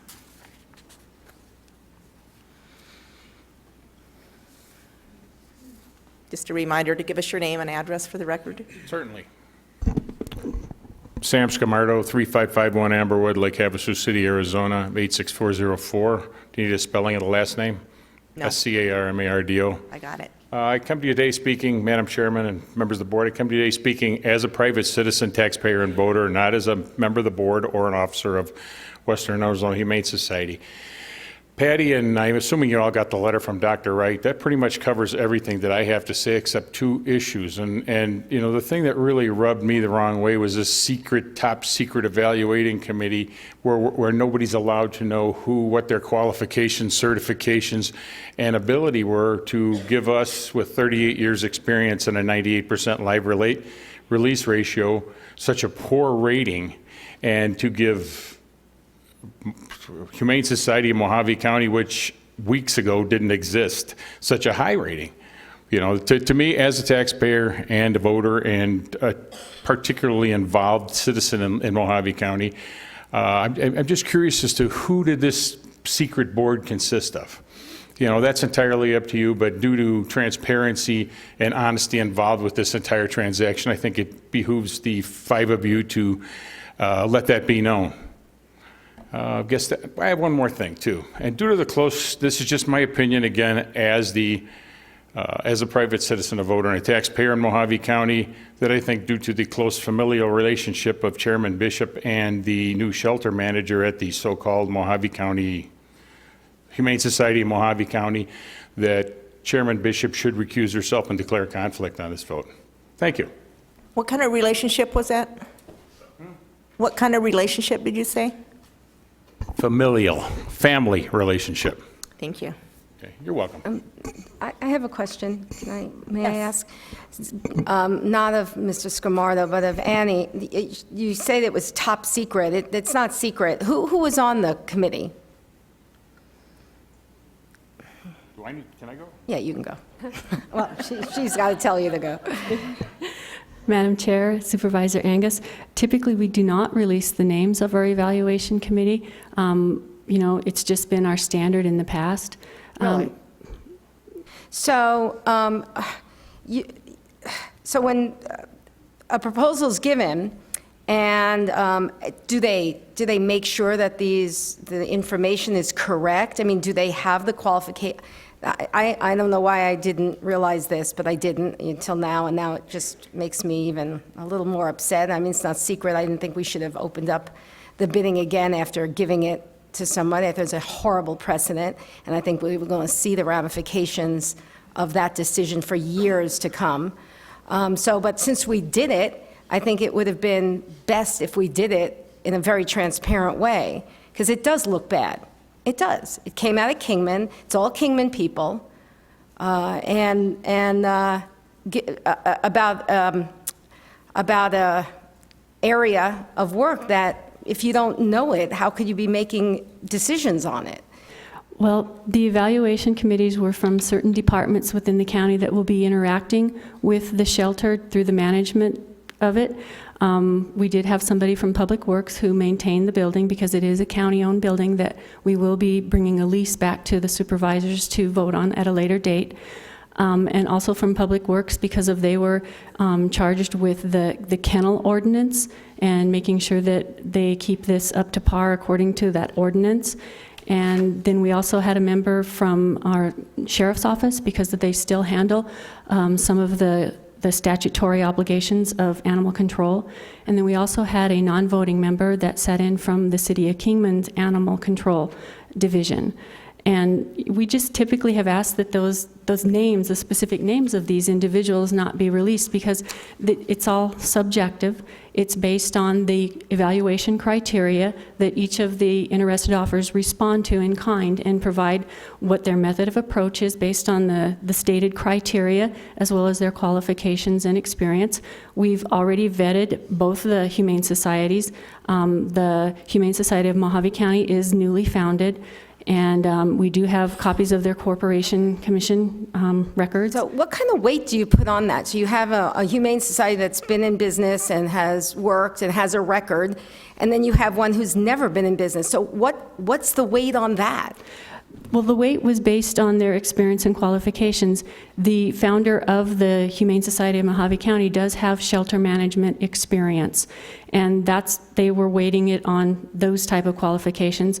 Also, with the method of approach on how they weighted, there was, as the evaluation committee members stated, there was a certain vision that we had from the newly founded Humane Society of Mojave County that we didn't see in Western Arizona Humane Society. Western Arizona Humane Society has been managing the Kingman Animal Shelter now. I believe they're in their 8th year right now. And they did make improvements over what the county was doing when the county managed the shelter. They've done a good job.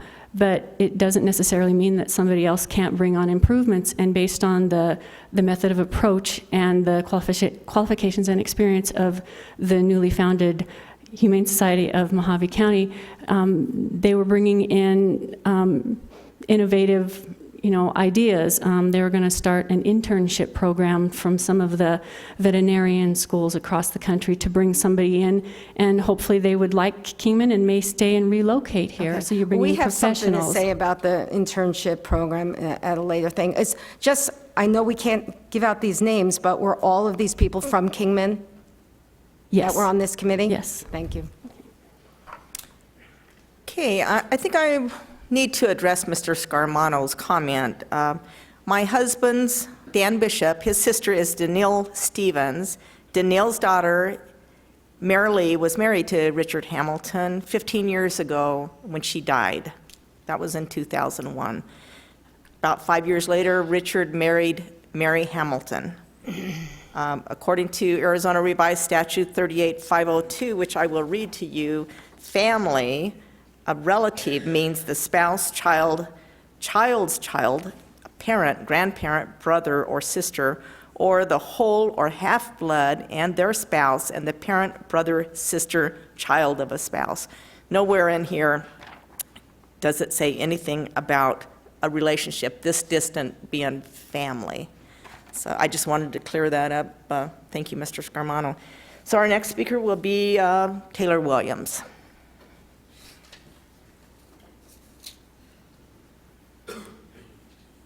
So Taylor Williams, 987 Gordon Drive, Kingman, Arizona. So thank you again for letting us put in our proposal today. Hopefully it showed that this was not necessarily a mistake. Sometimes it's nice to get multiple bids. And I know that the Humane Society of Mojave County is a new foundation. It's a new organization. But for the past 15 years, I've been working in shelters all over the country. I've held every position in a shelter, including receptionist, euthanasia technician, grant assistant, all the way to medical director. I've worked in shelters that are huge municipal shelters, all the way to no-kill shelters with different budgets and different boards. So shelter medicine is the reason that I wanted to become a veterinarian. I actually started out in human public health, and then once I started working with homeless animals, I realized that that was my passion. And that's why my clinic has a different mission than some of the other clinics in town. But I'm a woman that takes on challenges and defeats them with determination. I'm an intensive learner and also a work ethic that can be challenged by few. I'm the first doctor in my family. I went to the top veterinary school in the country and have lived and studied all over the world. And I do whatever it takes in my life to achieve my dreams. So I came to Kingman almost 4 years ago and fell in love with this community.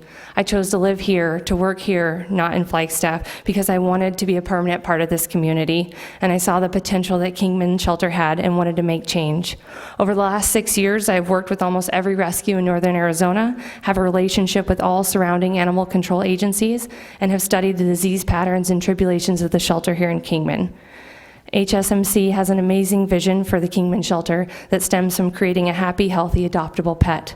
The largest problems in our community are the high relinquishment rates due to unwanted litters, the inability of public to pay for vet care, endemic upper respiratory in cats and dogs, and a high incidence of parvo, as well as a lack of volunteer and staff management, as well as an inadequate facility for our animals. I have visited and studied other shelters in the surrounding areas that have the same facilities as we do with just the same budgets, but they do it better than we do. And I feel that HSMC is a part of a shelter coalition that can increase our transfer rates dramatically, can immediately expand onto our shelter to increase kennel space and improve the persona of our shelter. We also want to adhere by medical quarantine protocols that are very strict, and have daily rounds by a veterinarian to catch disease early and stop our cycle of disease. And each animal that is in the shelter will also get a month of pet insurance. And we also promise to provide better communication with outside veterinarians about medical issues. We want to make this a place where people are proud to work and where volunteers want to go, a safe haven for animals, and not a place that people are scared to adopt from. By partnering with low cost, we are able to complement and improve on many of our public programs we already have in place with spay-neuter fostering and fundraising. It has been said that the Kingman Shelter is a terrible business decision, but this isn't about business anymore. This is about saving animals' lives and about putting Kingman on the map as a progressive, humane shelter that provides top-notch care for animals. And I just want to say all the people here who are in blue, they're here to support us. And this is what we've had in just the last year and a half, 2 years. And I promise you will not be disappointed with what we can do. Thank you very much. I have a question of her, Madam Chair. Yes. It's been said that I guess I'm guessing it's just you, perform over 5,000 spay and neuters a year? We've done 8,000 last year. Yes, just me by myself, and now I have another veterinarian as well on staff. And this has nothing basically to do with the contracts. This is more of my curiosity. Yeah. That seems like a tremendously high number for an area that is so sparsely populated. It is, and it's amazing. Actually, when I first started my clinic, I went to the ASPCA, and I have one of my mentors is the head of PetSmart Charities, and she told me that this would never work here because we don't have the population to support it. And I said, I know we can. And so they denied us the grant funding actually when we first started because of our population size. But we did it, and basically we have people who come from Laughlin, Needles, Lake Havasu, Ash Fork, everywhere. I have people that used to actually drive from Kingman to Flagstaff to see me, that we had probably 20 surgeries a day that were driving from Kingman there to see us, and now they stay here, all the rescues stay here to see us. So it's just been amazing. Our client base, went from, we used to do, well, before I purchased the business, it did 12 to 14 surgeries a day. Now we can do up to 30 something. So I'm a spay-neuter surgeon, and it's a facet of veterinary medicine that is different than just a private practitioner. And And I have a model. I have 3 times the staff from a doctor to tech ratio, so I'm able to do a lot more. And my new veterinarian that I am bringing along has the same background as I do, and we're both shelter medicine junkies. That's what we studied in school. And it's a new field in veterinary medicine in the sense that some schools aren't really teaching that methodology yet, but the school I did, and a lot of them are taking heed in it because it's amazing. It's an amazing job. I love it every day. So those 8,000 weren't all from Mojave County? What percentage would you say would be from Mojave County? Oh, I would say about at least 50 to 65% of our clientele is, well, no more than that. That's from Kingman. But yeah, I would say probably 85%. Yeah, that's how many animals we have. It's insane, isn't it? I can't believe it. So. And even with that many, we seem to be getting more and more animals into our shelter all the time. We do, and that's why that's part of with our methodology is that you can't just, I wish our shelter would be out of a job. That would be my goal ever, because we don't, obviously we have a massive amount of animals in our county, and a big problem is spay and neuter education, and what we have done at low cost, it's been very unique in that I have worked with Mary and the previous Aaron, the previous manager, to find what is causing people to relinquish animals, what is causing them to bring in so many, and through our voucher programs that we have done, as well as specials, we target all of these different areas. We code all the different coupons so we know where those people are coming in and what is the highest number, of relinquishments in those areas, and the highest number of people who aren't spaying and neutering, because you can't stop the problem unless we do a proactive approach. And that was a lot of our methodology, is not just being an animal shelter and taking good care of those animals, but also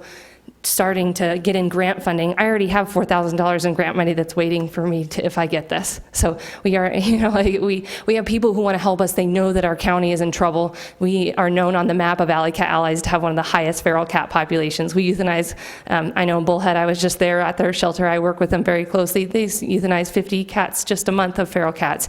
Here we do anywhere between 30 and 50 depending on the month. So we have these problems that are huge in the whole nation when it comes to animal sheltering. And if you go to conferences, they know our county because of how bad it is with all of our animals that we have here. So, yeah. Thank you, ma'am. Okay. Okay, thank you, Dr. Williams. Well, Wait, do you have a question? I have some questions. Go ahead, Okay, Supervisor this Angus. morning, we received a letter, because for the last month, we've been receiving many, many letters. I'm sure. Many letters from people who support you. And, my dog went to low-cost spay and neuter. And you do a fabulous job on that.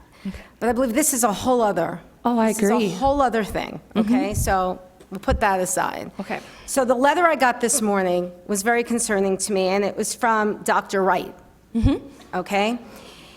And so Dr. Wright was very concerned about things that were in your proposal. Okay. And I just think it's important to get them out. Okay. Being that the secret committee, we can't speak to them. So the first thing that she says is that you state that you have a good working relationship with Manzanita Animal Hospital and Surbat Cliffs Animal Hospital. Yes. And that this is important because that they will be your backup in case you or your newly hired and pending licensing vets are not available, right?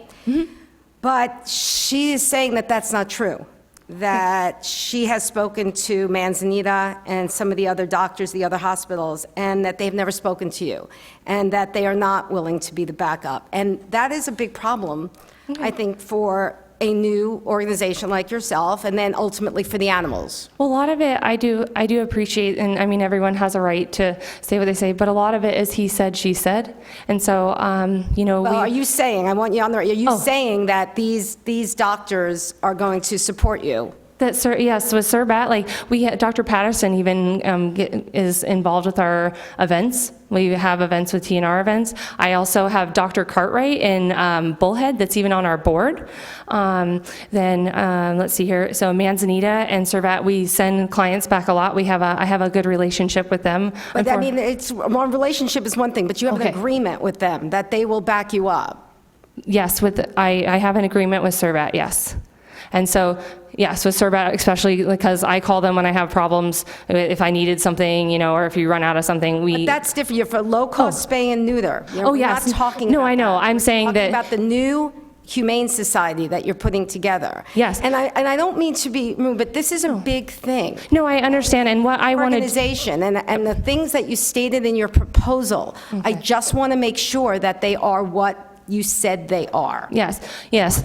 Those two veterinary clinics, we have a good relationship with, yes, and Survet has backed us up with that before, yes, and we also want to have a meeting as if we get approved with all of the veterinary clinics to see if they would like to still participate. But what in if the they say no? Then if they say no, then it's okay, because we have enough, we are able to handle it right now. I mean, right now, the shelter, when they have an emergency, or animal control, they used to call just, you know, they had 2 or 3 that they choose from, and whoever, a lot of times it was us, and then if it wasn't us, you know, it would go to Kingman or Surbat or wherever. So, you know, it's not like they have a ton of emergencies all the time. I'd maybe say it's like a couple a month, but like the spay neuter, you know, the amount of animals that would need to be done that way, or the exams, or all those things. Yeah, I think that primarily we would be able to take care of that, unless, I mean, I'm going to ask all these veterinary clinics that they would like to continue. You know, if people want to have their animals spayed and neutered at their regular vet clinic, that's great. It's just that in the proposal you said that, and I just want to make sure that that's a true statement. Yes, no, especially Surbat. They've been very helpful with us, and Dr. Patterson is very on board with everything that we do. Okay. And then you say, you talk about this, an intern program. Yeah. And according to Dr. Wright, the Arizona State Veterinary Medical Examining Board is concerned about this. Okay, I just talked to this them is- on Friday, so she didn't seem to be concerned with me at all. You spoke to somebody from and you spoke specifically about the intern program. No, not about that, but I was talking to her about the shelter and my new associate, yes. But I ran a shelter intern program when I was at Second Chance, and it's not like you're going to have tons of, it's probably going to be at least a year in the works, and it's not like you're having tons of doctors, you know, coming through, but maybe a few students, yeah. My point is because you're a new entity, and there are going to be issues like this, that, you know, you could have no idea because you've never done it before. So when you make these kinds of statements and then you put a cost on it, my concern as a supervisor is that the money, we have an organization who has proven they can run it for the money that they say that they are doing it for. And it may not be the kind of running that people, look, I'm a dog, I've got 3. I got 3 rescue dogs. I love dogs, but I'm a supervisor, and I'm also a taxpayer citizen, and they want to make sure that we're making the best decisions. Absolutely. For not just the animals, but for the taxpayers. So it is a concern that you have not done this before in this community. And some of the other statements that were in the proposal that might have been a little ambiguous, we'll say. Okay, and the internship was a little ambiguous. They asked me to clarify that after the proposal, and I submitted that as well. But it's definitely not the mainstay of our entire proposal, and it's something that if the community decided they didn't want us to do, then it would be okay. So Well, I'll just leave it with this. You know, again, I was not for reopening the bid. We had a perfectly fine way of doing it. You might not have liked it, but it had been done. It was no one's fault that, you know, you weren't made aware of the bid. Just wish you'd taken the year, gotten everything more together instead of this, you know, big frenzy, drama-filled, you know, sort of contentious debate that I just think was very unnecessary right now. But we are where we are, and whatever happens, I wish you luck. Thank you. All right. Okay, our next speaker will be Sherry Dalen.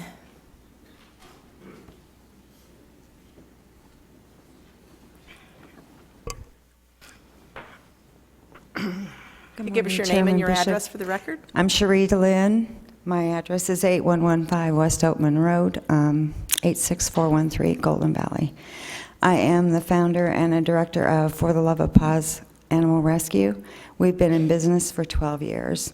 For all of the years that I am one of the people who traveled to Flagstaff to have Taylor, Second Chance, do our spay and neuters for 2 years. Mainly because she's an excellent vet And I felt like she really, really cared about my animals. And second, because it was cheaper to drive all the way to Flagstaff, stay there all day, and drive all the way back than it was to have my animals fixed here. As a rescue, I have to be very, very conscious of every dollar I spend. So anyway, I submitted a letter to the Board of Supervisors twice, once before it was approved to put out for bid, and once for this session. And I'm hoping that you all read it. I know it was very long, but there were a lot of things I wanted to say, and I really want to recommend that you let the Humane Society of Mojave County take over this contract. A lot of the improvements that have taken place at our shelter were not the result of WAS. They were the result of Mary Hamilton being there.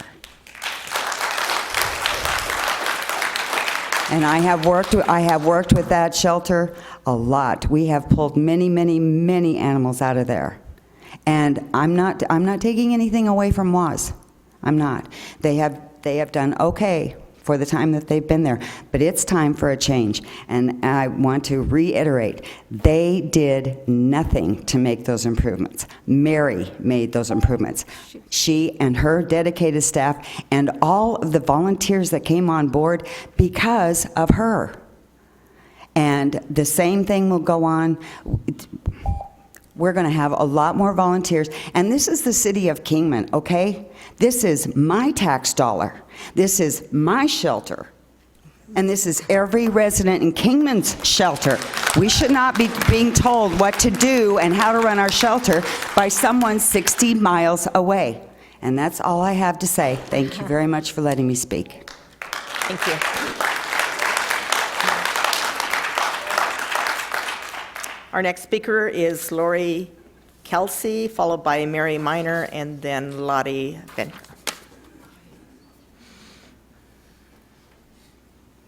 Just a reminder for your name and address, please. Good morning, Chairman and Supervisors. My name is Lori Kelsey, 910 Gordon Drive, Kingman, Arizona, 86409.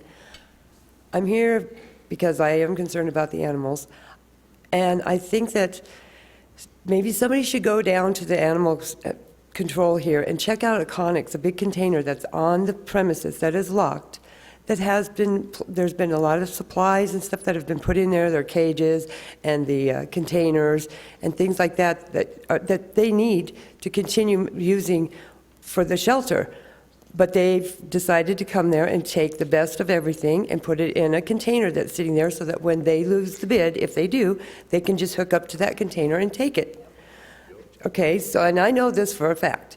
I also know that the employees there are not allowed to send any or refer any of their animals to low cost right now. None at all. They do not have a vet that comes to there on a weekly basis and gives medications, as low cost used to do. They take the animals now to Havasu for rabies shots and for antibiotics, because that other animal hospital here is not going there, taking the place of what she used to do. There's a lot of things that's going on there that really is very simple to find out. Their euthanasia in dogs has gone up as well. And these are basic things that you people can find out by having somebody go there and visit. I'm not just disputing this. It's very simple to find those things out. And I would hope that you do. Thank you. Thank you. Mary Miner.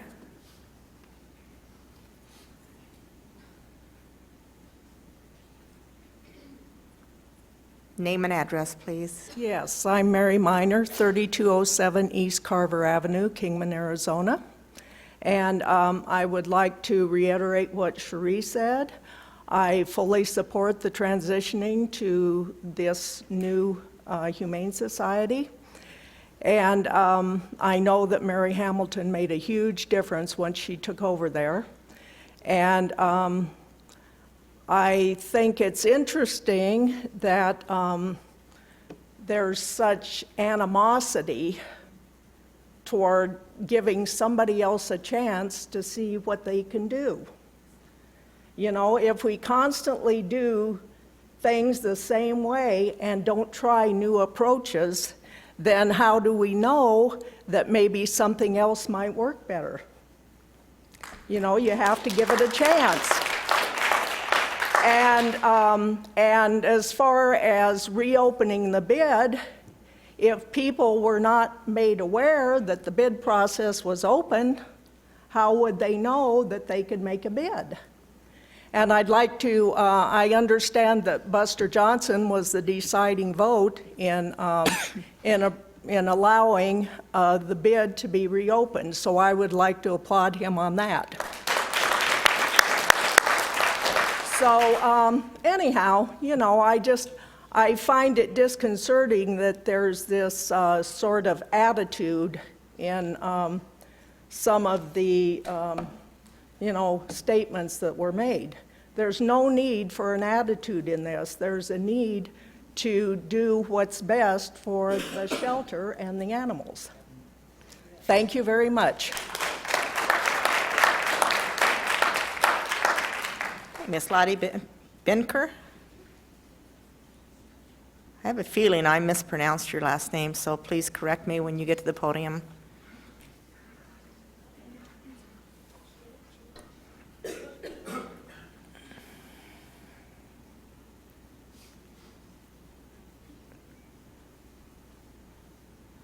You might have to pull that microphone down a little bit. I will. Good morning, ladies and gentlemen. I will speak louder because it's so difficult to hear anything in the back. My name is Lottie Benker, and I am the founder of HALT, Help Animals' Lives Today, for the last 15 years. I have known Dr. Taylor for more than 10 years because she was involved with Second Chance in Flagstaff, with a mobile clinic, and we invited her at least 4 to 6 times a year to come and help Kingman because the veterinarian expenses were too high. For God's sake, the shelter that you have is 40 years old. The population at that time was 27,000. Now we have 200,000. For the last 5-10 years, we have filed petitions for the supervisors to help build a new shelter. Nothing has happened, nothing.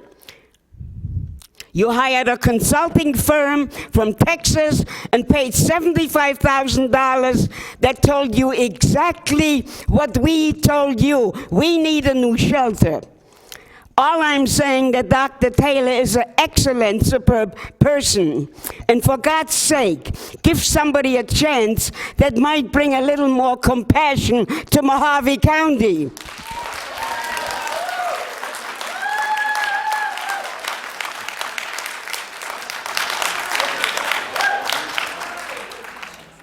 I would say that's the grand finale.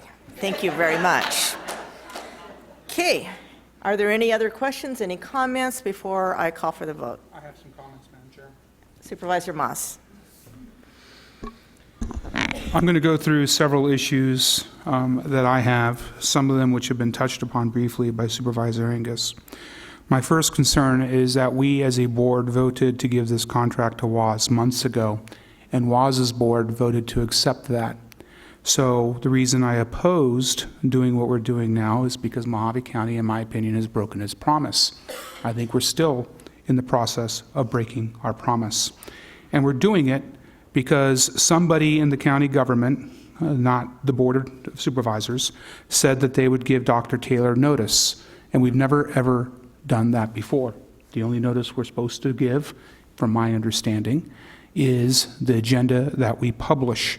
And if we were going to adopt that program in the future, which seems to be the new precedent, there's all sorts of votes we've taken in the past, such as the TV district and elsewise, that we'd have to be reopening and sending to votes because a county employee said to a friend or an acquaintance, "Don't worry, I'll tell you about it, but I forgot." 2, WAS, the Western Arizona Humane Society, has a decades-long history. The Mojave County Humane Society, or the Humane Society of Mojave County, does not. So under the guise of saving $10,000, we're going to throw out an organization that's worked for nearly 40 years for an organization that has not worked.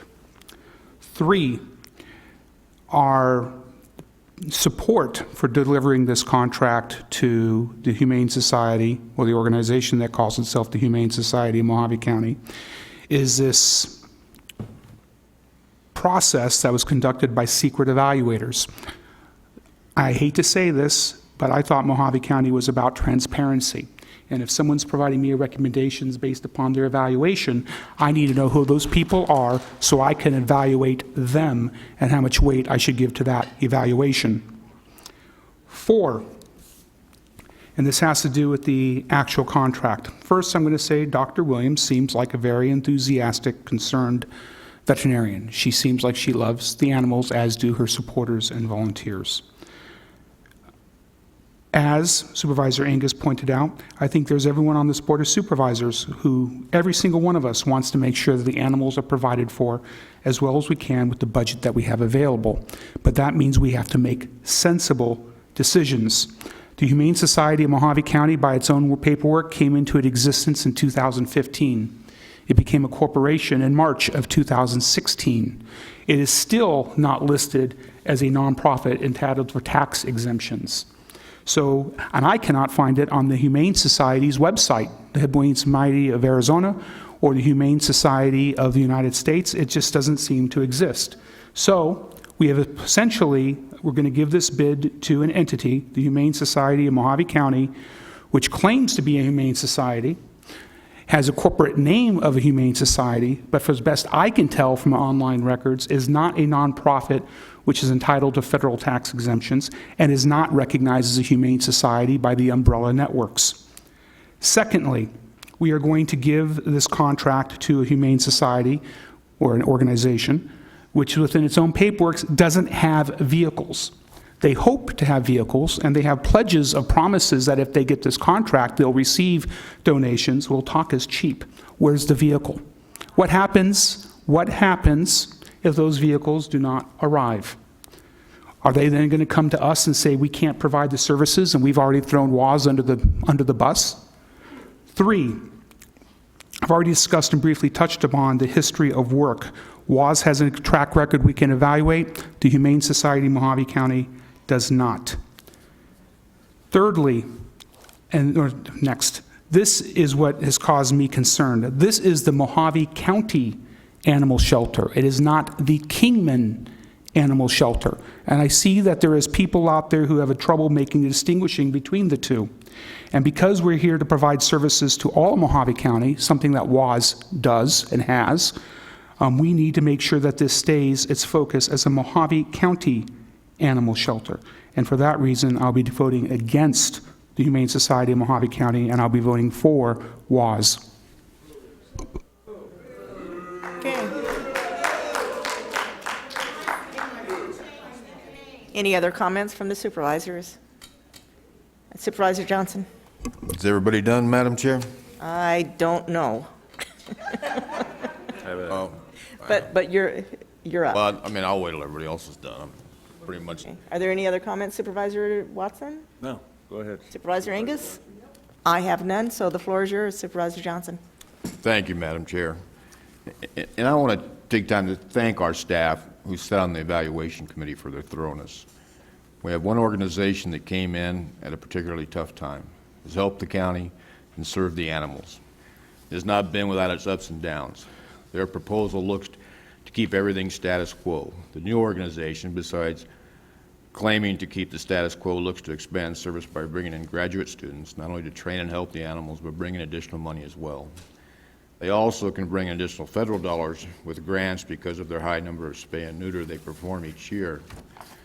During this process, I've been embarrassed for Mojave County by the actions of both organizations. Foremost on our mind should be the best interest of the animals. However, it has turned into a food fight. People who are generally interested in the welfare of these animals should be working together to make each organization better and make sure that whoever gets the contract, the animals will benefit. The ugliness of the name-calling, accusations, and even threats by some is the worst I've seen in my years on the board. I went back and reviewed all agenda items and backup pertaining to this issue.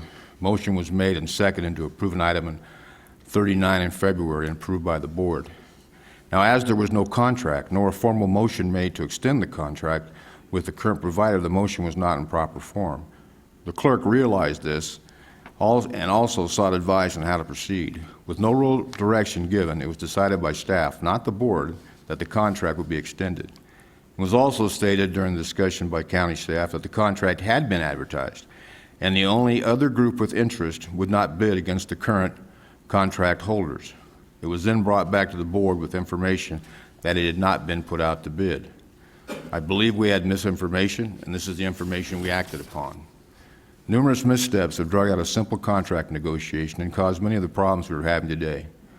Once again, I thank our evaluation committee, but I believe the way this contract was handled was wrong, and I would make a motion to extend for 1 year the original contract we had with the Western Arizona Humane Society, and sincerely hope the two groups will work together for the betterment and treatment of animals in Mojave County. Seconded. Okay, we have a motion, a second. Any other comments? All those in favor signify by saying aye. Aye. All those opposed? Aye. Okay, the vote, as I hear it, is 3-2. 3 in favor, 2 opposed.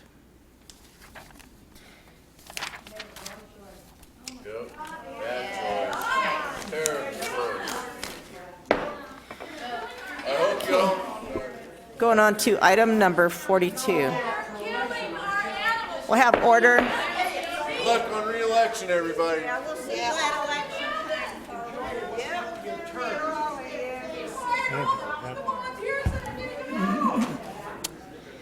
Item number 42, discussion on possible action. Ray directs staff to negotiate and bring back to the Board of Supervisors for approval an intergovernment agreement with the Washington County Library System for the provision of library services to Arizona residents in the Colorado City Centennial Park area in lieu of bookmobile services.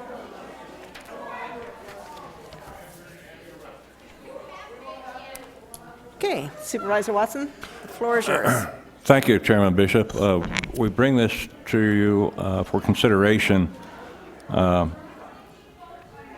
have an intergovernmental agreement with Washington County Library System to provide library services in the northernmost portion of our county, Colorado City and Centennial area. I've conferred with our library director and indicated that service could be well functioned from Washington County, and also that we would save some dollars in the bookmobile operations, so it wouldn't have to travel all that distance up there. So I'm bringing this to you to possibly save as much as, actually, we probably better have that exact information from our library director. We have some savings involved, and this would also cost us, I believe. Good morning. Good morning, Supervisors. Sorry. What we're looking at right now, we currently go up to Colorado City every other week.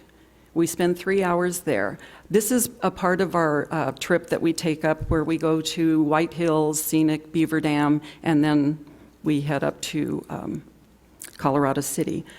Just the one night extra that they're spending in hotels and the per diem, if we were to eliminate that trip, would save us, with that and the mileage, the extra mileage, would save us about $7,500 a year. And that has nothing, that doesn't speak of the number of items that we purchase to service that area or the staff time. That is merely that. I believe that we would be able to work out an agreement that would be very cost-effective for us and actually serve that population better. The library that they're intending to build is, well, they've already purchased the property. It's a building that's 5,300 square feet. They are going to do a little bit of remodeling to put in a computer lab and a meeting room.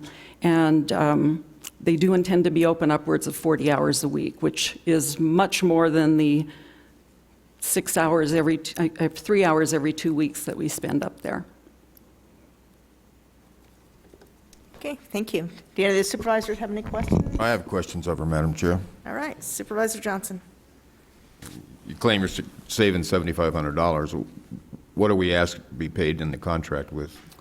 Well, we haven't worked that out yet, but I So, believe that... I mean, that's what I'm getting at. Yeah, I You're telling believe- me you're going to save me money, but yet you have no idea what the contract Well, is. I know what they're asking. I don't know where we'll end up. They're hoping for $10,000 a year.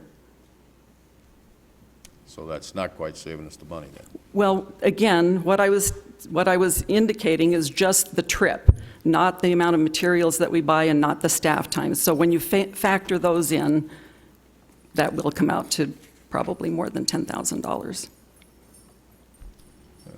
Washington County approached me a long time ago on this, and I told them they had to bring it to the board because I wouldn't be interested in doing that. But I mean, this year on your budget needs to be redone again. I would take a long, hard look before I would get into any negotiations with Washington County. That's just my opinion. Madam Chair, if I may. Supervisor Watson, and then we'll, No, go ahead. I'll sum up. okay. Oh, I thought Supervisor Watson was giving me the green light, which is why I asked. Okay. As I understand it, from your discussions, and you believe that you can provide the same services for less money, or you have even more services for less money. Correct. Thank you, and congratulations on making forward progress on, because libraries are important, and the cheaper we can deliver them, the better. Okay. Supervisor Watson, did you have anything? Yes, I'd like to make a motion to direct staff to negotiate and bring back to the board for approval an intergovernmental agreement with Washington County for library services. A second. A motion and a second. All those in favor? Aye. Aye. Any opposed? Aye. Okay, motion passes 4-1. Item number 43, discussion of possible action, CSA membership and status. This was continued by the board at their November 2nd, 2015 meeting. If I could, Madam Chair, I believe last time we discussed this, it was a 3-2 vote to continue with CSA. That's the County Supervisor Association. We directed staff to bring it back to us at the conclusion of this year so we can have some input on how we think our relationship with CSA is going and whether we should continue with it.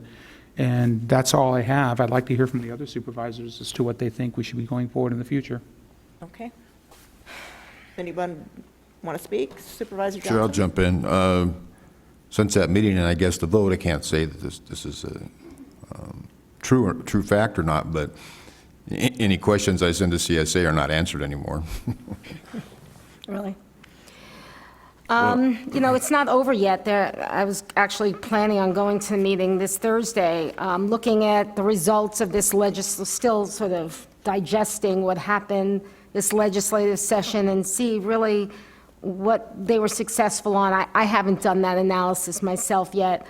Very disappointed about the lottery money, not getting it. I just don't see a reason why we don't get that money. It just seems absolutely ridiculous. But again, I'm not ready right now to make it. I still think we have a few months before the budget to make that decision. So I would just table it for now, maybe. I'll second that. If that's a motion, I'll second it. Okay. And just for discussion, Madam Chair, yeah, I talked about it before. Even the Arizona Republic did an article on how this year the legislature really stepped on the cities and counties, limiting their ability to do their jobs. Probably more of the cities than the counties because we can just do what the state allows us. But I'm not saying, like Supervisor Angus is saying, with the counties getting the money back that's been taken from us, and when they say, oh, well, we got you back some of your money. Well, you're still taking more than you have in the past. That should have been our fair share, and I think it's something we need to really look at. In the past, I think there was strength in being in a larger group, but I'm not seeing the response anymore. That's all I have. Excuse me, if I may. In fact, I've heard about the opposite. Sometimes I've been told that sometimes it's CSA who gets in the way. Sometimes, when you're advocating for everybody, I just don't understand it. I mean, our needs are not the same as the large county needs, not the same as the small county. So, who are they legislating for or advocating for at that moment might not be to our best interest. So, I'm still, after all 3 years, still not convinced that that is a good use of our money, but I still want to digest it and see what they did this year. Okay, so your motion was to table it. Did you have a time for that? Where would it be for budget? when we would have to make that decision to, for the budget.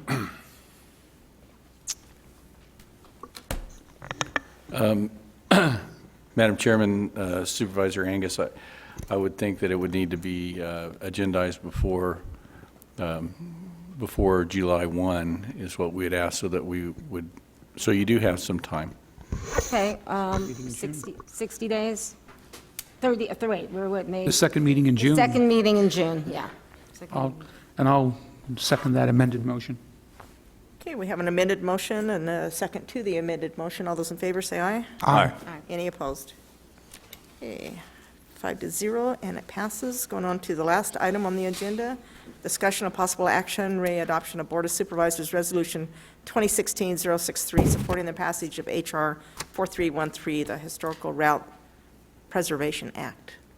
Thank you, Madam Chair. I was asked by the congressional delegation if we could do some kind of a resolution so that they knew that Mojave County Board of Supervisors was in support of this issue, so they could go ahead and get sponsors. That's why I did it, and that's why they even requested that we had all of us sign it, so there just wasn't, the chairman. I move that we adopt Board of Supervisor Resolution number 2016-063, supporting the passage of H.R. 4313, the Historic Routes Preservation Act. Okay, all those in favor? Second. Oh, now, all those in favor say aye. Aye. Any opposed? Okay, I'll entertain a motion to adjourn this meeting, please. Adjourn. There you go.